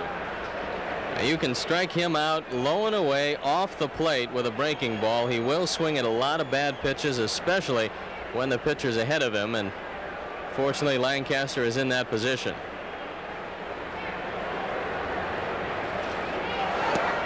There's a ball down and in. 1 ball, 2 strikes. Walk to Hayes, the base hit by Schmidt. Cubs leading 4-2 as we play in the top of the 6th inning. Bouncing ball right side, foul, picked up by Del Unser. So the count is still 1-2. Wilson protecting the plate on that last pitch. Down 1-2 on the count.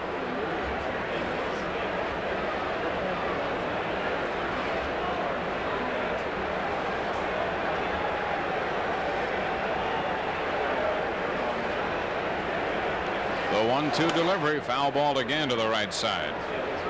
The Cubs would like to get a nice long stint out of Lancaster. Well, the bullpen has really been worked, and the Phillies utilized 4 men out of their bullpen yesterday. And when you start going to that bullpen and then middle relief more than you want to, things very seldom get any better with each passing day.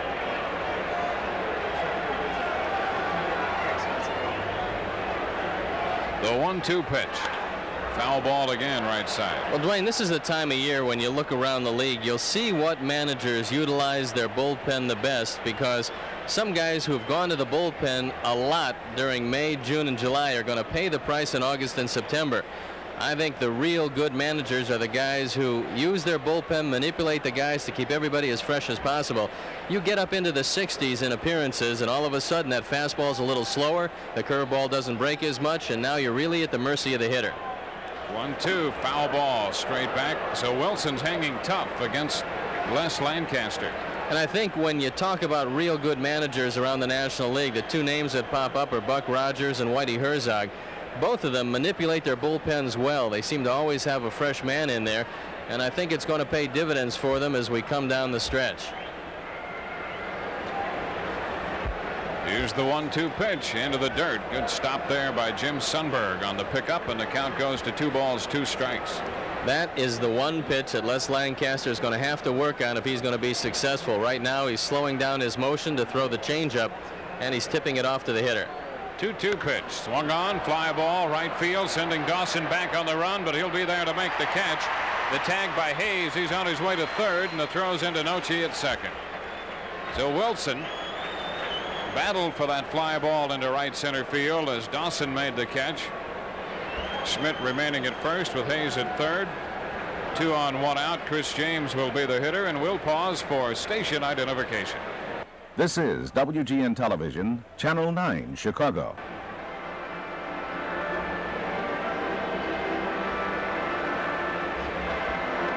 Here's a look at Chris James. He homered in the 4th inning. His 11th home run of the year. He started 35 games in left field. He took over on an everyday basis out there on the 23rd of June. And he has been tearing it up at the plate.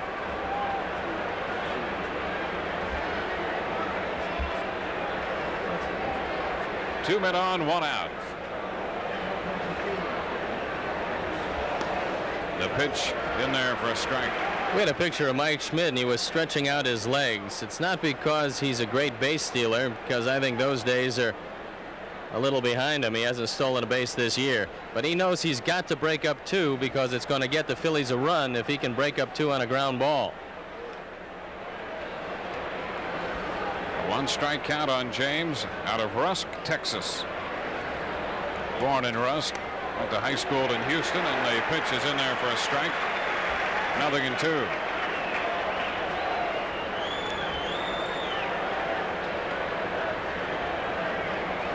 You were comparing his build with Von Hayes. Hayes long and lean, the runner at third, and James a little smaller, but he has a muscular build.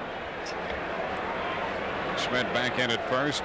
I think he's built a lot like most of the guys that I've seen that have been reared in Rusk.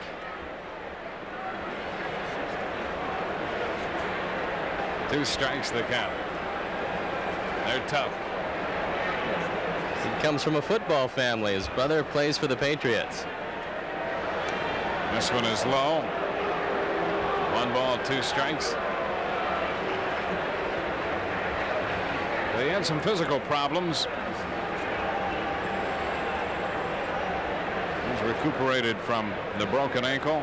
Broke a bone in that left ankle last May.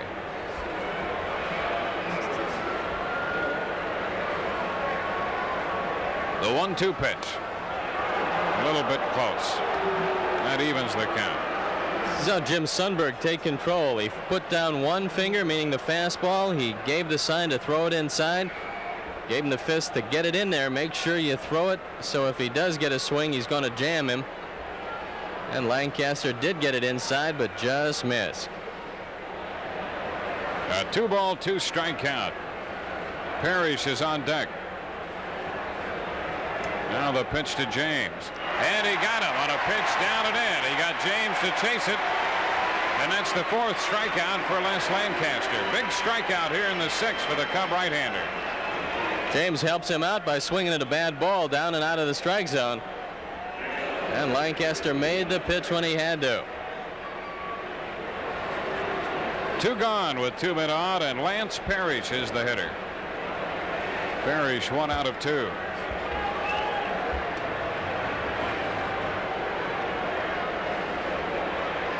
Another move to first, and Schmidt's back in.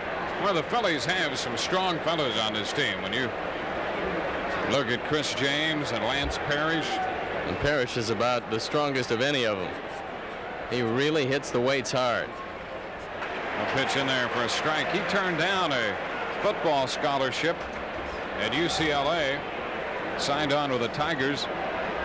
There is Frank DiPino in the Cub bullpen.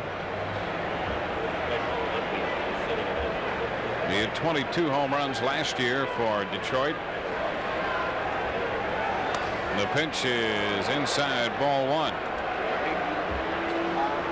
He had 22 home runs in 91 games for the Tigers last year.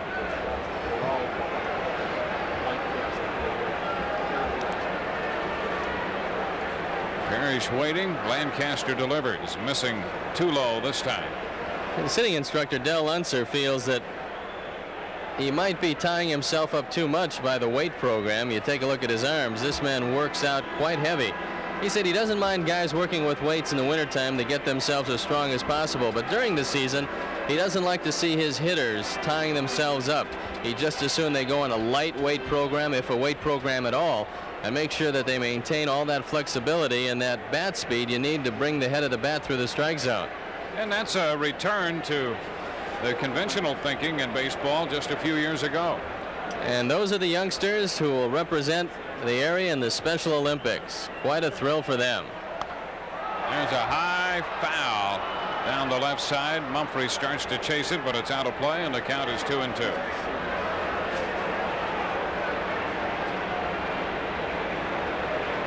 Top of the 6th inning with the Cubs leading. Cubs scored 3 in the 3rd on a home run by Andre Dawson. Chris James 2-run home run in the 4th, accounting for both Philly runs, and then Dawson opened the Cub 5th with another home run to make it 4-2, and that's how we stand in the top of the 6th inning.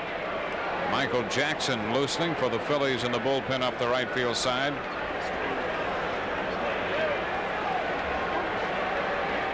A 2-2 count to Lance Parrish, and a balk has been called on Lancaster, forcing home Von Hayes.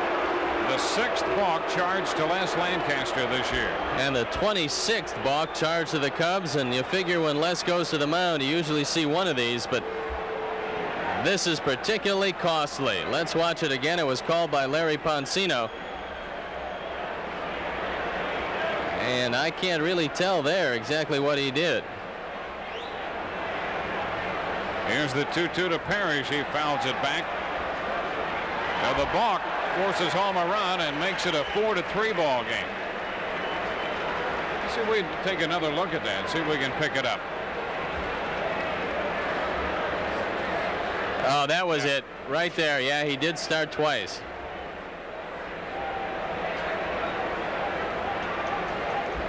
The count to Parrish is 2-2.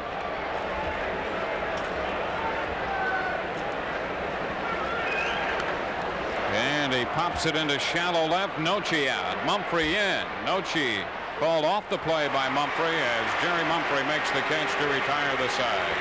A run on one hit and a man left. We go on to the bottom of the 6th inning. It's a 4-3 ball game. Cubs on top.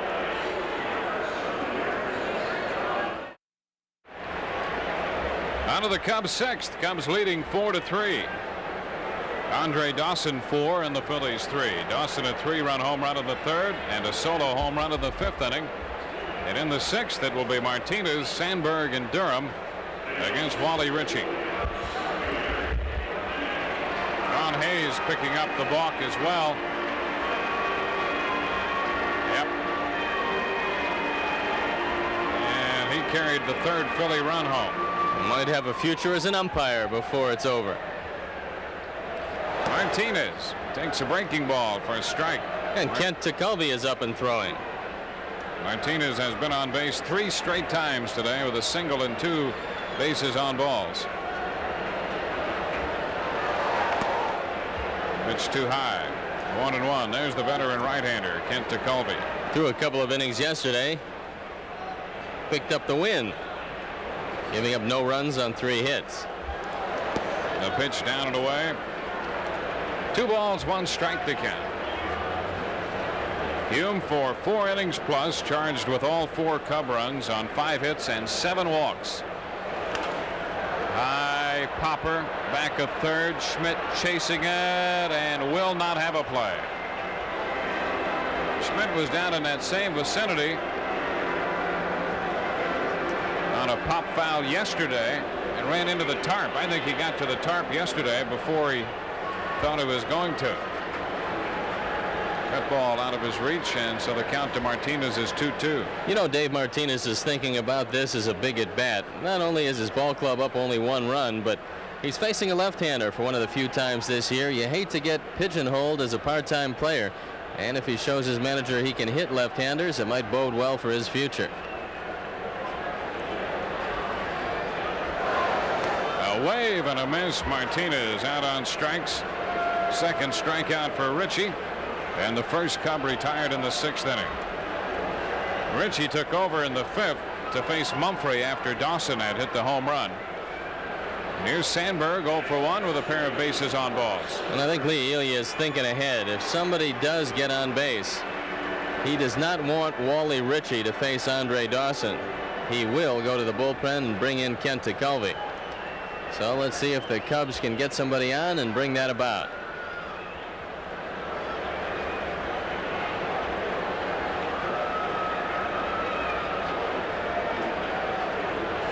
Ritchie's pitch to Sandberg, and there's a drive into left center field. Thompson over there calling for it. He puts it away for the second out. Milt Thompson handles the fly ball by Sandberg. 2 up, 2 down for the Bull, Leon Durham.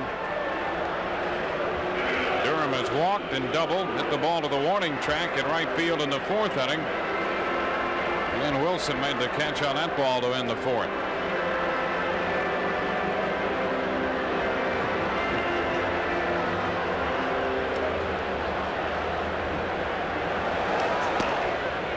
Pitch in there for a strike. Leon Durham, 30 years old now.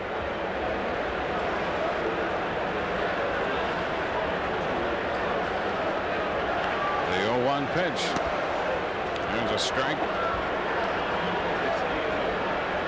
So Ritchie throwing strikes here in relief of Tom Hume. He walked Sundberg intentionally in the 5th inning after giving up the double off the left field wall to Keith Moreland. But then struck out Noche and has struck out Martinez here in the 6th. Ahead of Durham. The 0-2 low and away. 1 ball, 2 strikes. A 1:20 first pitch tomorrow for the Cubs. Sutcliffe against Raleigh. What a matchup that's going to be. Here's the 1-2. Swing and a miss. Durham is out on strikes to retire the side. 3 up, 3 down. We've gone through 6. Harry's coming back, and the Cubs are on top 4-3.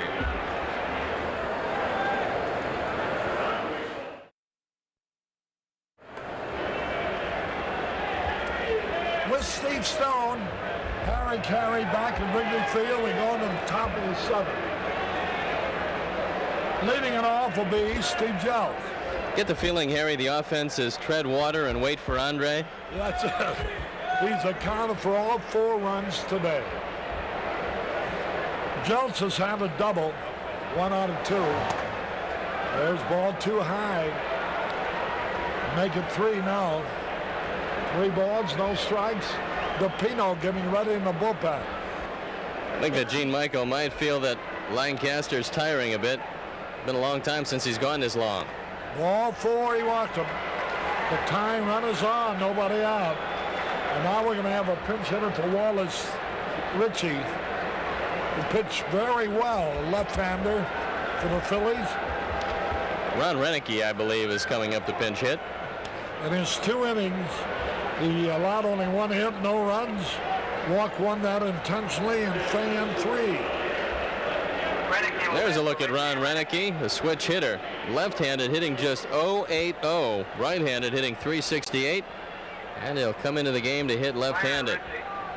2 innings, 1 hit, no runs. Got to be careful. You might be looking at a bunt situation here. 3 strikeouts. I think they'll hit away. They play to win on the road. However, Moreland is in close. Renicky, a switch hitter. And now the pitch.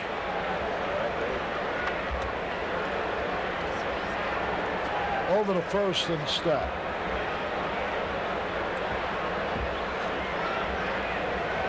Boy, that balk run last inning really hurt.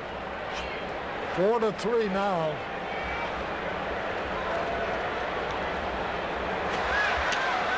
Wide outside, ball 1. Well, Harry, it makes it a completely different ball game because you have to worry about wild pitches a little bit more. You have to worry about stolen bases a little bit more when you're leading by only a run. 1 ball, no strikes. On Renicky. Quick throw over there. Jeltz is not very fast. He's only stolen 1 base this year, been caught stealing 1 time. Now the pitch. Again, the throw over there.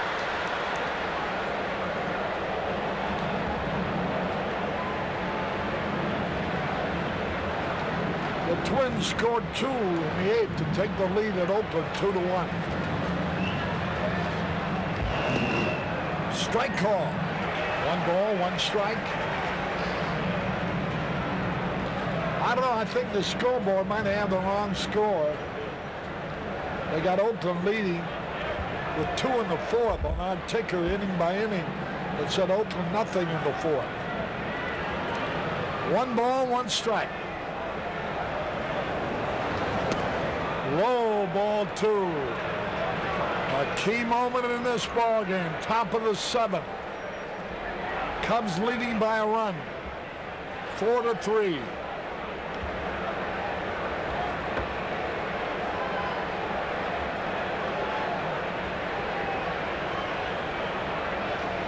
Again he throws over there.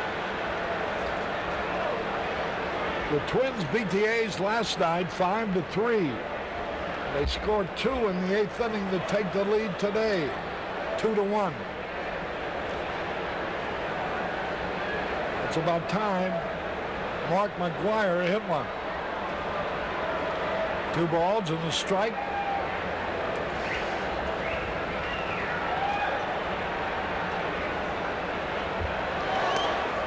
Outside, ball 3. And Lancaster, it's a hot, muggy day. 3 balls and a strike.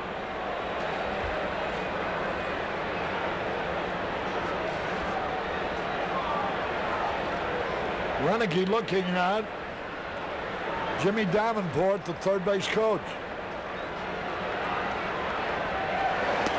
Strike 2 call. And now I imagine Jolts will be going on this pitch. 3-2, nobody out. Renicky doesn't strike out too much. And with a man who is not possessed with great speed on base, you can strike him out and throw him out if he can get the ball by Renicky. 3-2. Again he throws over the first.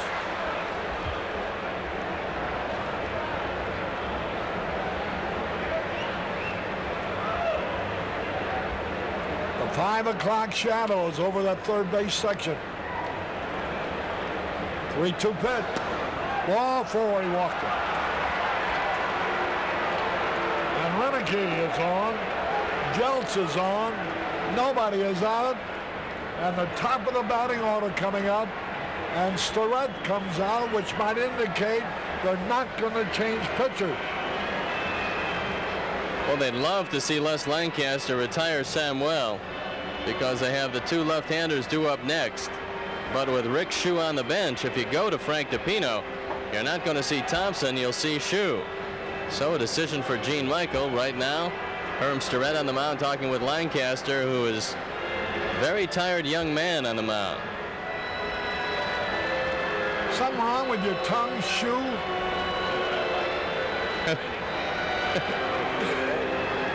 Somehow it sounds like you just made a mistake in pronunciation.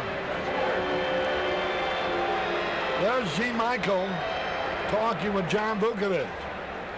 Now let's see, this is a lightning fast man. When he bunts, he's got a chance to beat it out.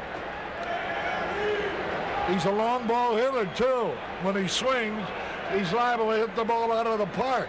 But he's also fanned 98 times this year, including twice today. There's the pitch. Swung and he missed. That's what worries me. Nobody ever strikes out all the time. Well, if he keeps throwing and breaking balls away and keeps him down, he's going to strike him out again. Well, they let him swing at the first pitch. Let's see what they do now. 0-1 the count. If he's a decent bunter, Harry, this is a good time for it. He's going to swing and he misses. 0-2. Lead is disdaining the sacrifice. He's only a run behind.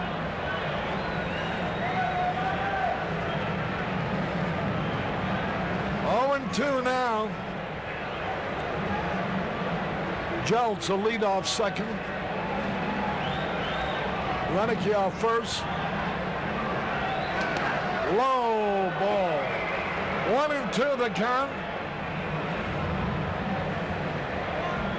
We're in the 7th. The Giants beat the Reds 7-3 again.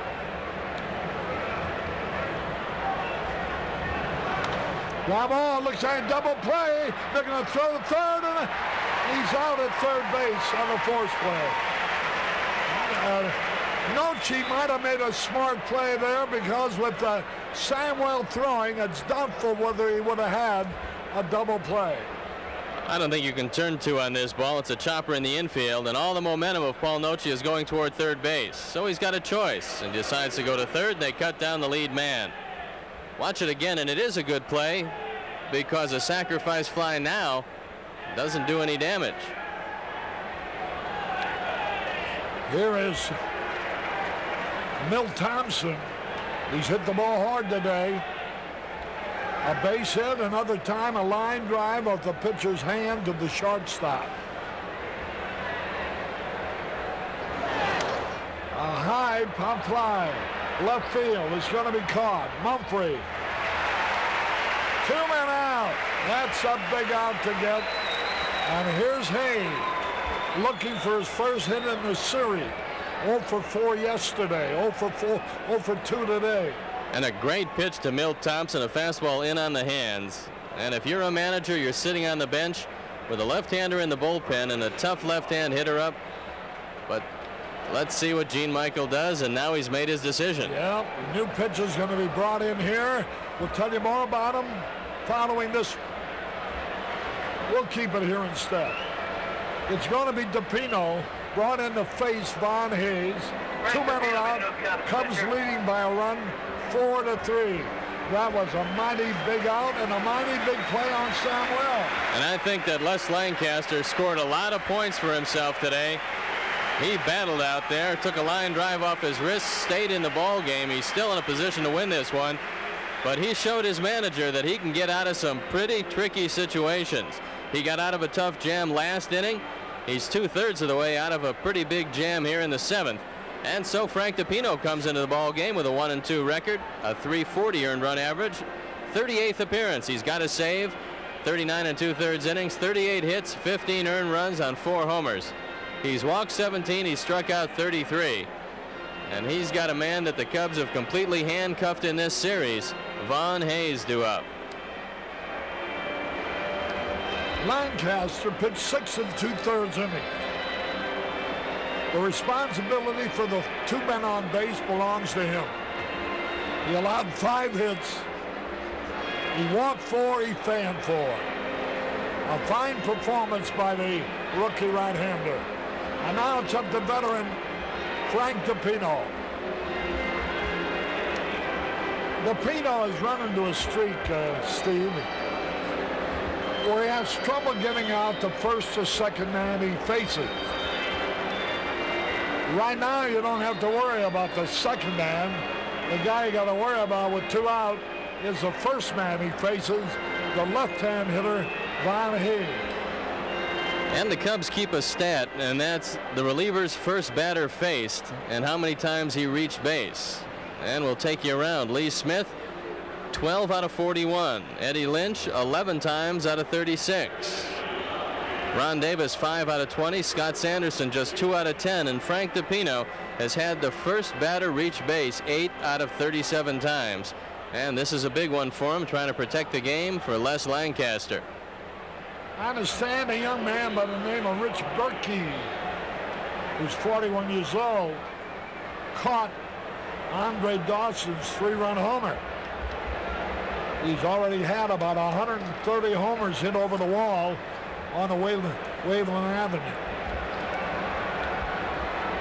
Here we go, a key moment. 2 out, 2 on. Hayes, the hitter. Strike call. Hayes walked and scored on the balk in the 6th, you remember. 0-1 the count.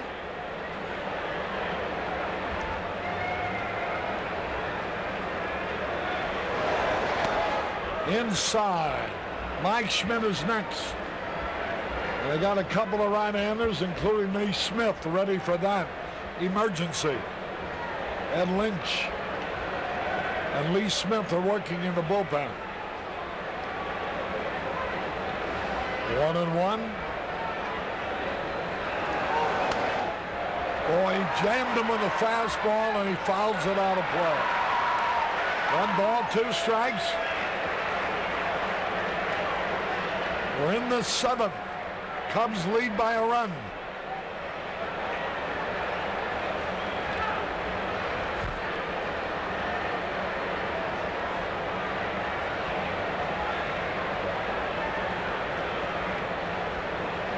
Now the pitch. Swung on a little looper. Tenochi to retire the side. Hayes pops Tenochi. No runs, no hits. No errors, 2 left. We go now into the bottom of the 7th. The score, Cubs 4, Phillies 3. All right, everybody, let me hear you. A 1, a 2, a 3. Take me up to the ball. Take me up to the ground. Find me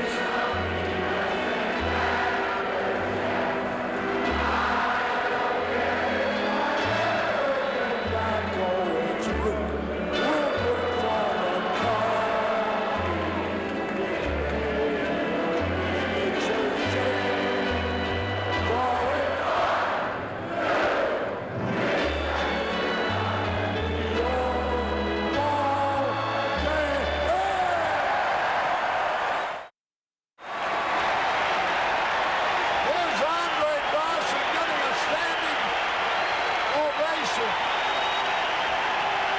He's going to face Mike Jackson, going for his 3rd home run of the day.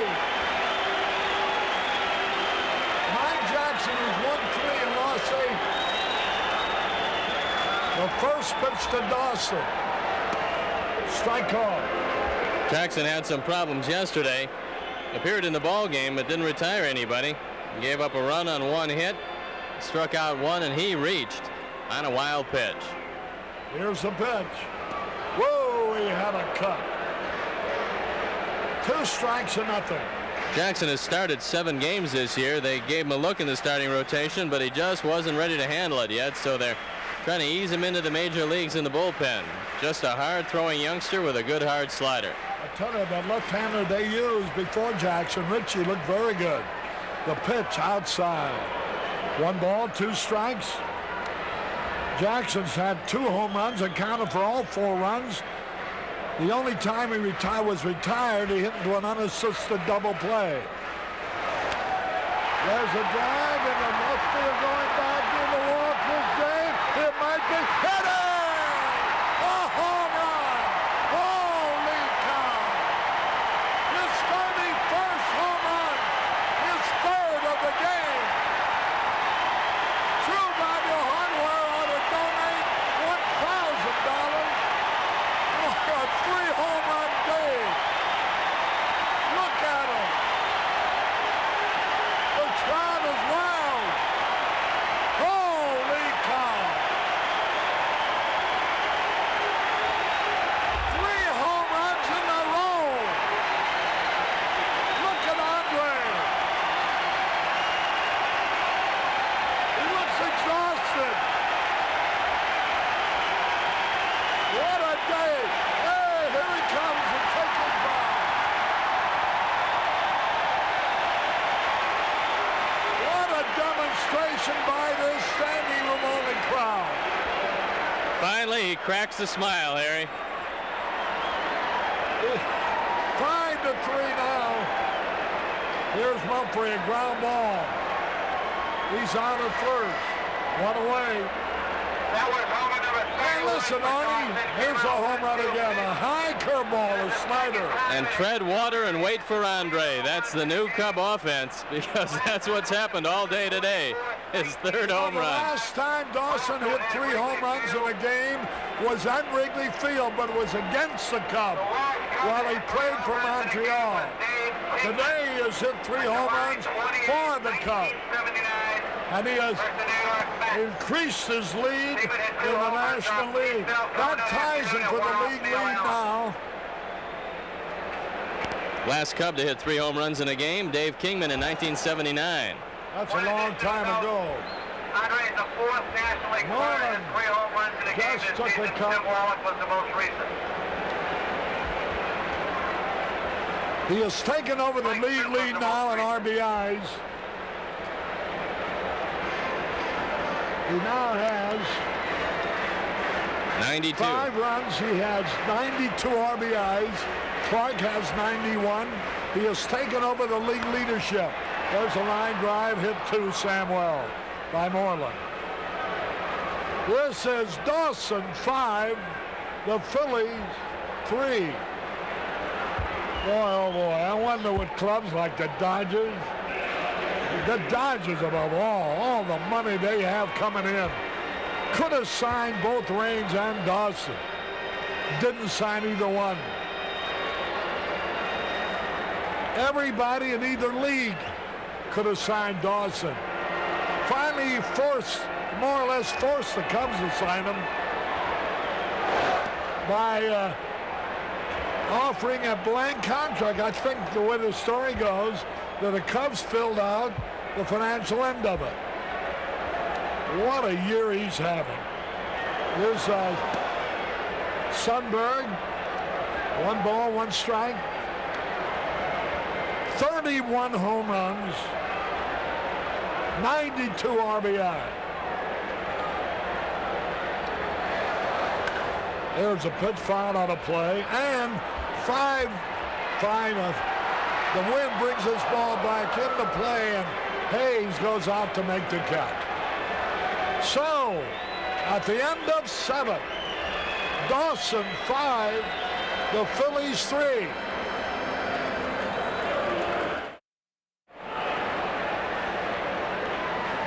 Caray back in the ballpark. Watch this salami of the crowd to Andre Dawson. Andre's army out there in right field, giving him the bow as he tips his cap to them. He leads the National League in homers with 31. He leads the National League in RBIs with 92. And now back to the game with Lee Smith pitching, Manny Trio playing third for the Cubs. And Lee Smith has picked up a career-high 25 lifetime saves against the Philadelphia Phillies. He's had 4 this year. Smitty comes in at 2-6, 2.77 ERA, 42nd appearance. He's looking for save number 26. 55 in the 3rd innings, 52 hits, 17 earned runs on only 3 homers.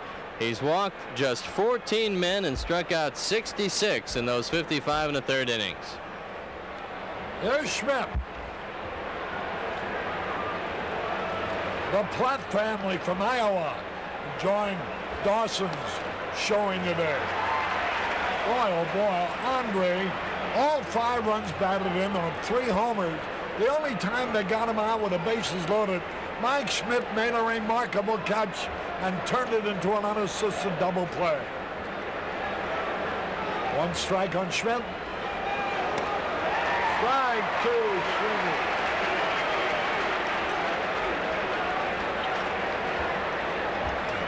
There's no telling how many RBIs Dawson could have.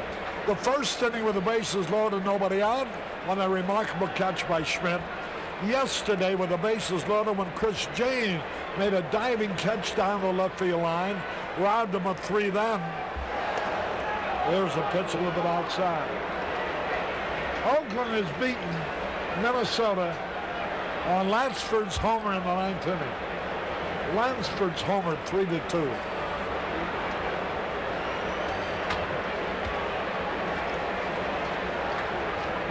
One and 2 the count.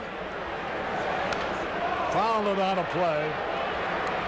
They're here from Indianapolis watching the game.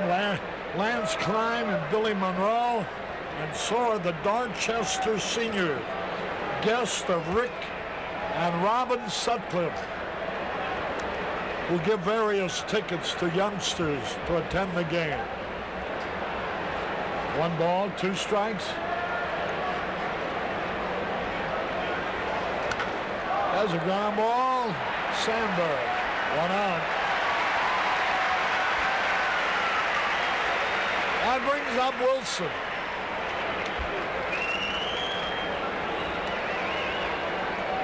Lee just 5 outs away now, and he's doing it a lot with his slider. The slider has gotten better and better as the year has gone along. Now he's really depending on it. And there is a man, like so many before him, just in awe of Andre Dawson. He talked about his home run yesterday, and he'll have a lot to talk about tomorrow watching this performance. Lee Smith going for save number 26. Throws a fastball by Wilson. 5-3, the Cubs lead. What a remarkable performance by Andre Dawson. Fouled it out of play. 1 man out. Final game of the series and of this homestand tomorrow afternoon. 1 o'clock. Leadoff man, 1:20 game time. Struck him out at fastball. Glenn Wilson had absolutely no chance that at bat. Lee Smith is really firing. The slider is snapping off the table, and he just caught him looking. Here's Christine. 2 out, nobody on.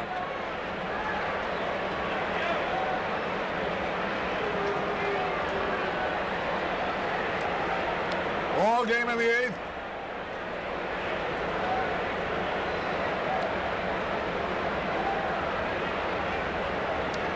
Cubs trying to even up the series with the Phillies. A little bit outside. Cubs have done well against the Phillies. They've won 6, lost 3 going into today's game.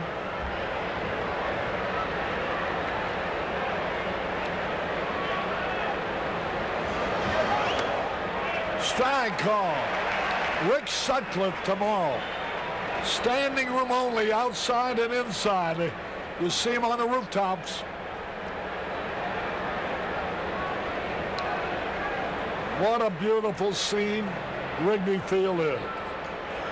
1 ball, 1 strike, 2 out. There's a hit. James singles to right. And that will bring up Lance Parrish. 2 out, runner at first base. A lot of the fans with no lights banners in the stands.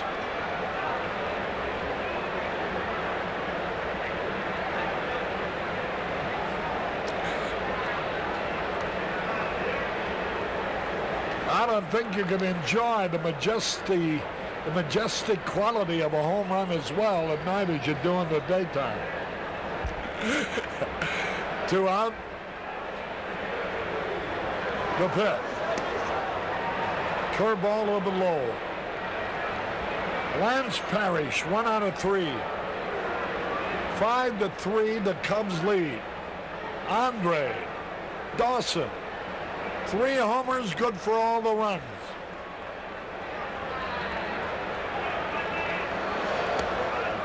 Ball a little bit inside, ball 2. Now Jeff Calhoun gets up and starts to limber up in the bullpen. Jelt's due to be the next hitter. If Parrish gets on, I would imagine that pinch hit for him. 2 balls, no strikes. Parrish has hit 9 homers. The pitch. Ball 3 low. 3 home runs have been hit off Smitty this year. 3 balls, no strikes. 2 out.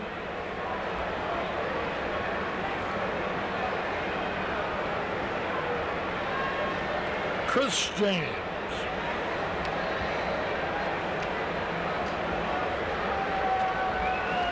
The pitch. Walked him, ball 4.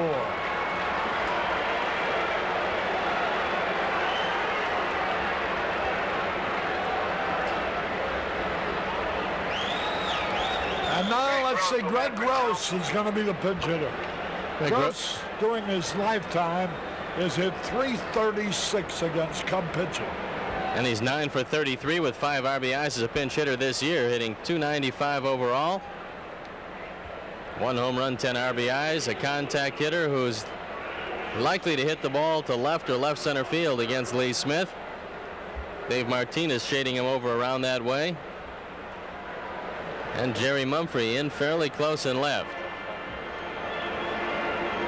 Parrish, a big, ponderous catcher, is a runner at first. It'll be hard for him to score from there, I believe, on an extra base hit. Gross, the pinch hitter. He used to play for the Cubs. He batted .300 when he was with the Cubs. .306, I believe.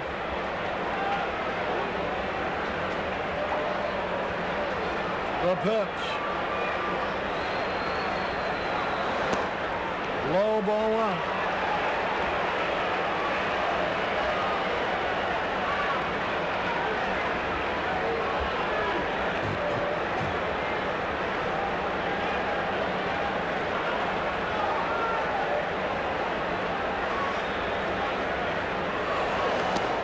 Ball 2. Gross hit .322 and .265 for the Cubs. And he's with them in 77 and 78. Looks like Jeff Stone in the on-deck circle. 2 balls, no strikes.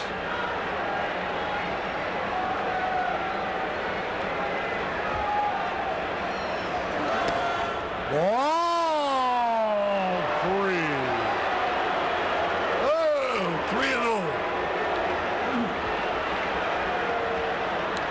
3-0. Gross is not a home run hitter. He's had only 1.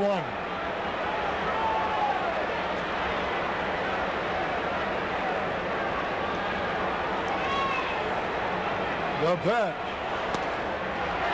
Strike out.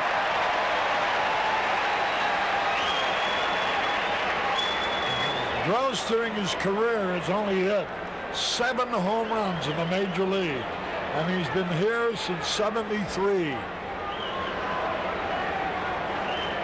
3 balls and a strike.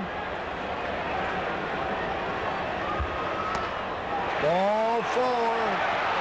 The bases are loaded.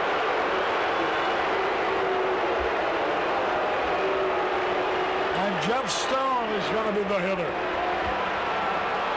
And now they're going to pinch run for Lance Parrish. Sure, because that's the tying run. Darren Dalton comes in to run for him. Give you an idea about the speed of Parrish. Dalton had massive knee surgery. They thought his career was in jeopardy. You can see him wearing the heavy brace on the left knee. And he's coming in to run for Parrish. Jeff Stone hitting .288. Jackson, 1 inning, 1 hit, 1 runner with third, 1 home run. Stone is a pinch hitter this year, 4 for 9. No home runs or RBIs. Gene Michael, a quick trip to the mound. He wants to settle Lee Smith down, who's thrown 1 strike in his last 8 pitches. I don't think Lee Smith has ever been taken out for a pitcher. I mean, taken out in the middle of an inning. And there's nobody in the bullpen now, which would indicate that there's no thought of that. They're 2 out. He got the first 2 men up this inning. And now here's Jeff Stone. Stone is fast. He has 1 home run. Hitting .288. The outfield plays him towards left field, even though he's a left-hand hitter. The pitch. Strike call.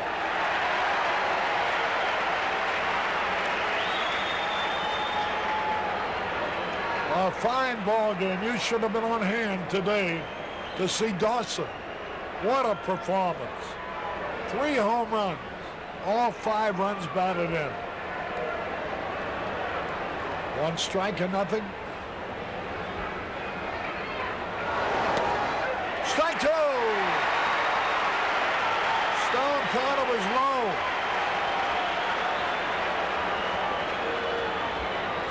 0-2 the count. Smitty's got him ready for a strikeout. Bases are loaded.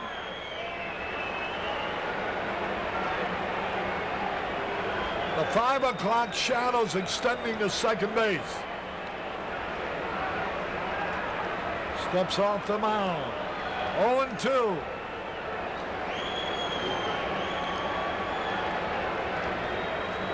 The entire third base side of the infield covered by the shadow from the stand. 0-2 the count. Hey, foul back. Not a good cut of the fastball. 0-2.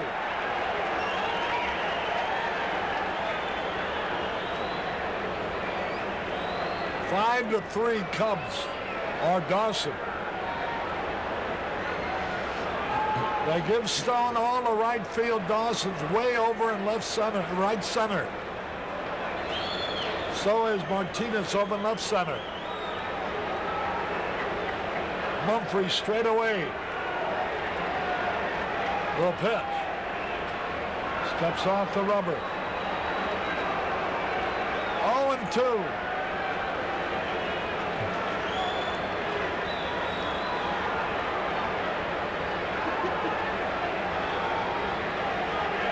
Watch this pitch. Bases loaded. Oh, almost threw it away. 1 ball, 2 strikes. Try to get a little extra on that fastball. Now let's see if he comes back with the slider away from Jeff Stone. Take a look at the last pitch one more time. And look at the little ice cream cone in Sundberg's glove. Ball 2. 2 balls, 2 strikes. 2 out, bases loaded. Cubs leading by 2.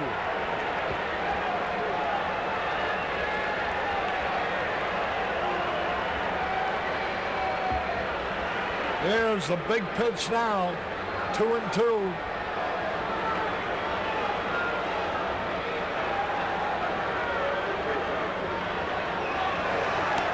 Ball 3. 3-2. The 2 out, James single to right, Parrish and Gross walk, and now Stone the pinch hitter. 3 balls, 2 strikes. Everybody will be running now. 3 balls, 2 strikes.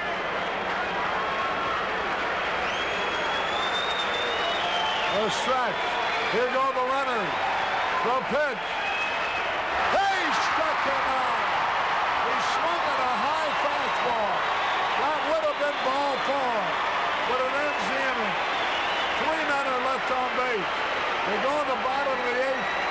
Cubs still lead 5-3.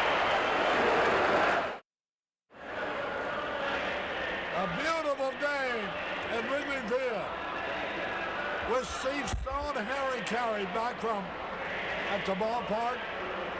They're going to the bottom of the 8th. Watch this pitch. Here's a replay on the strikeout with the bases loaded. This ball is up and out of the strike zone. Unfortunately, Jeff Stone was not patient, and he swung through it. And Louis Aguayo comes into play shortstop. Jeff Calhoun on the mound. Darren Dalton behind the plate. So a shakeup in the lineup for Philadelphia, and Jeff Calhoun becomes the 4th Philadelphia pitcher of the day. 2.57 ERA, his 10th appearance, only 7 innings. 4 earned runs, 4 runs. 2 earned, 1 home run, walked 5, and struck out 4. Here's Calhoun. Swung, slow tap, the throw, he's out. Nochi tapped the ball softly. Calhoun made the play, 1 out. Just a reminder, the Cub Players and Wives softball game will be held Sunday, August 2nd from 11:40 to 12:30. Included in the Cub Wives lineup are Cindy Sandberg, Robin Sutcliffe, Vanessa Dawson, and many, many more. That's tomorrow from 11:40 to 12:30. And then the big matchup between Shane Raleigh and Rick Sutcliffe. Well, it'd be good to see how the Wives look in the Cub uniform tomorrow. 1 out. Here's Manny Trio. 5-3, Andre Dawson. What a day. Well, we got to get a couple men on to give Dawson a chance to hit his 4th today. There's a strike call. Well, he'll be working on a string tomorrow, his first time at bat. Shane Raleigh against Rick Sutcliffe tomorrow afternoon. Each team will have its best pitcher going. 1 ball, 1 strike.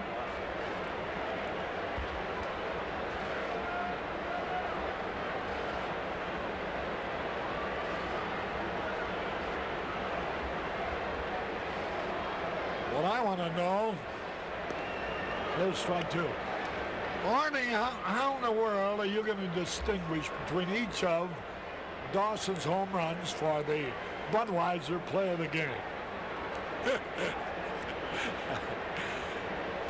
1 ball, 2 strikes. You better take the most productive, the 3-run job. The pitch, a little bit inside. As a matter of fact, I think that went the longest distance. Arnie, I'll tell you what, I know it's a little more work for you. Why don't you just do a collage of all 31 of Andre's home runs and make it the Budweiser Play of the Game? 33,002 paid today. That must mean about 5,000 no-show. Here's strike 3 swinging. Calhoun strikes out trio. Here's Martinez.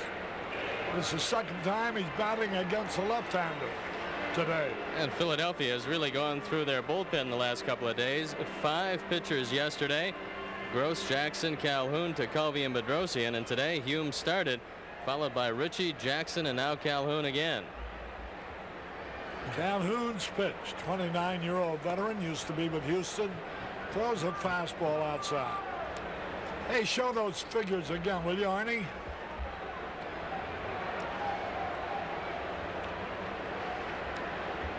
One ball, no strikes. The pitch. Strike call. There's the Cubs. 1,456,000 plus for 54 days. An average of about 27,000 per game. 2 balls and a strike.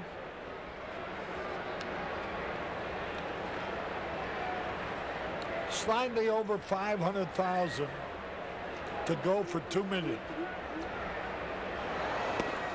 And with the Mets here for a 4-game series on the next homestand, ought to go a long way towards that.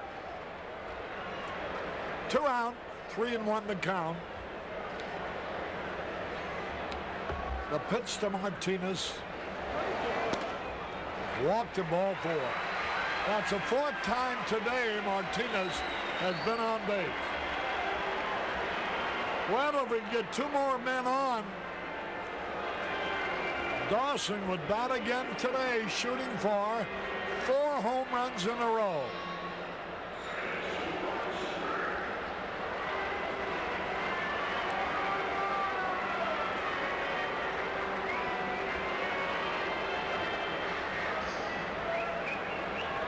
There's Sandberg 0 for 3, or 0 for 2 rather. Walked twice. Boy, Martinez has walked 3 times as a leadoff man. Sandberg has walked twice. Durham walked once.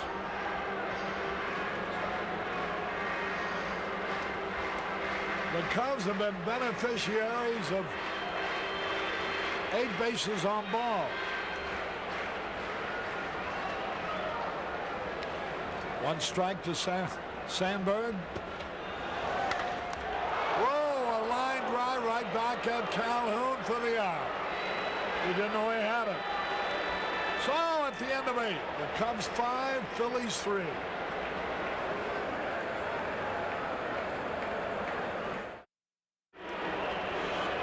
With Steve Stone, Caray back. We go into the 9th. Cubs 3 outs away from a victory.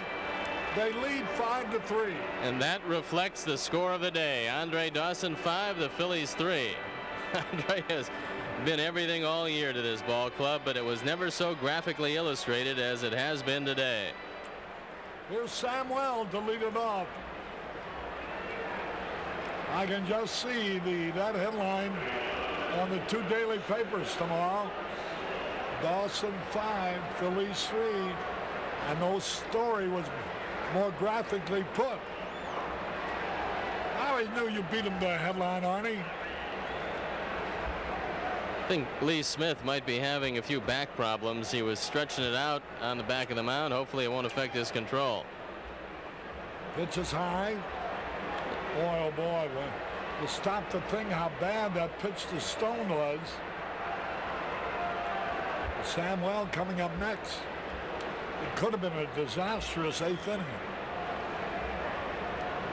You know, Lee said his back was bothering him like it did a few years back. Strike, a slider. 1 ball, 1 strike. As you can well imagine, they couldn't afford to lose this fella. Be tough for anybody else on this staff to shut the door like Lee can. 1 ball, 1 strike. There's a little tap down to Manny Trio. He throws the first, 1 out. Samuel is 0 for 5 for the day. Here's Milt Thompson. He made a key out in the 7th inning against Lancaster. That was the last man Lancaster faced. Here's the pitch. A little bit inside. Well, Les's high school baseball coach. A lot of friends here from Texas to see him pitch today. They will have been well rewarded. 0-2. 2 balls, no strikes. Boy, get this guy. Let's Hayes and Schmidt next. Strike call. 2 balls and a strike. 1 out. 9th inning. There's Jody Davis. The pitch. Swung in the net. I imagine Jody will be catching tomorrow. Rick Sutcliffe pitching. It's been a great battery. 2 balls, 2 strikes. Found it out of play. Oh, that is a fine new typewriter you have, Jack. Did that come on the expense account? Where did that happen where his typewriter got hit? Right here in this ballpark. 2-2 pitch. High, ball 3. I don't know why you didn't use your imagination a couple of years ago. Just dropped the microphone there, or the typewriter on the ground. 3 balls, 2 strikes. Ground ball, headed for left. A base hit. Ooh, now.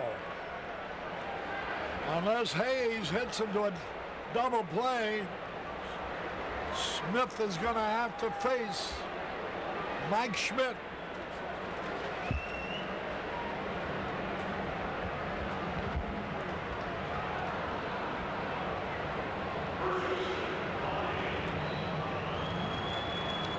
One out, 1 on. Hayes hasn't had a hit in this series, 0 for 7.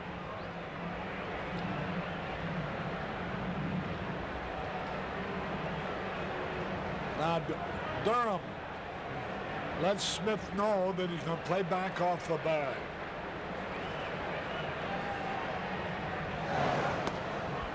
A little bit outside. And that information is important because we don't want to have another bomb. Cubs have more than their share of them, 26. One ball, no strikes.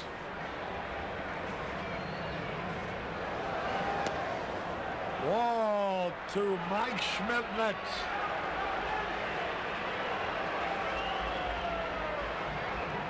A nervous time for Gene Michael. A nervous time for everybody. 2 balls, no strikes.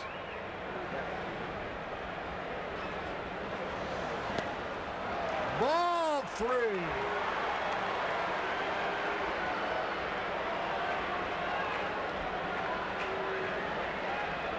Lee will make it exciting from time to time, won't he? Well, he had the bases loaded with 2 walks and a hit after 2 are out in the 8th. 3 balls, no strikes. There's a strike call. 3-1. The wind blowing towards left field. A little stronger now. 3 balls and a strike. Hey, swung and a miss. Hayes was going for the long one, trying to tie it up. 3 balls, 2 strikes.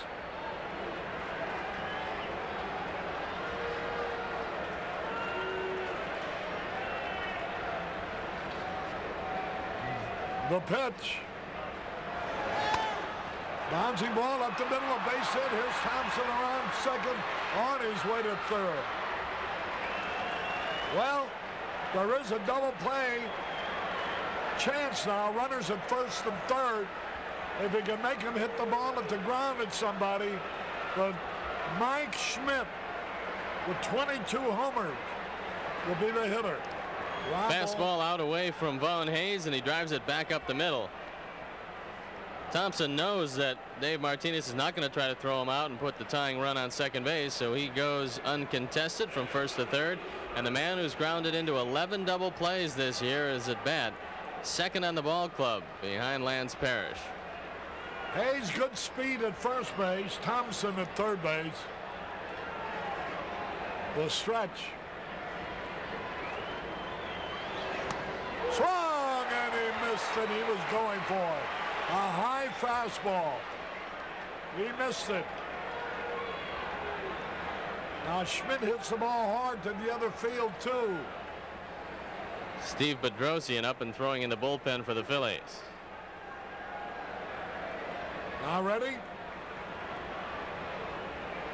First and third, 1 out.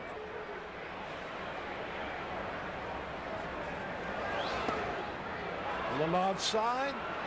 A ball and a strike.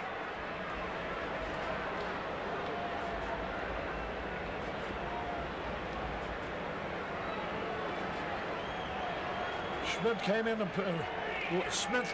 pitch the 8th.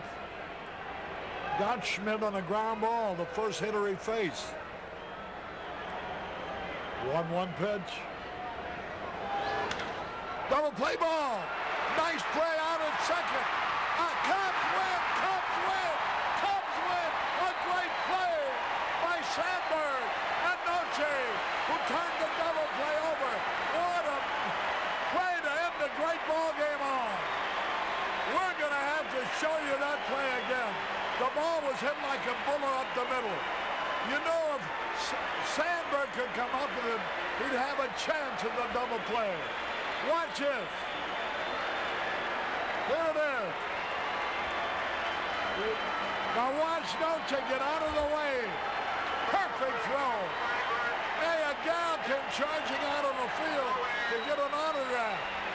And she's being let off now by an usher. But she got an autograph all right. The Cubs have won the game 5-3. Wow, what a way to end it. The totals in a moment.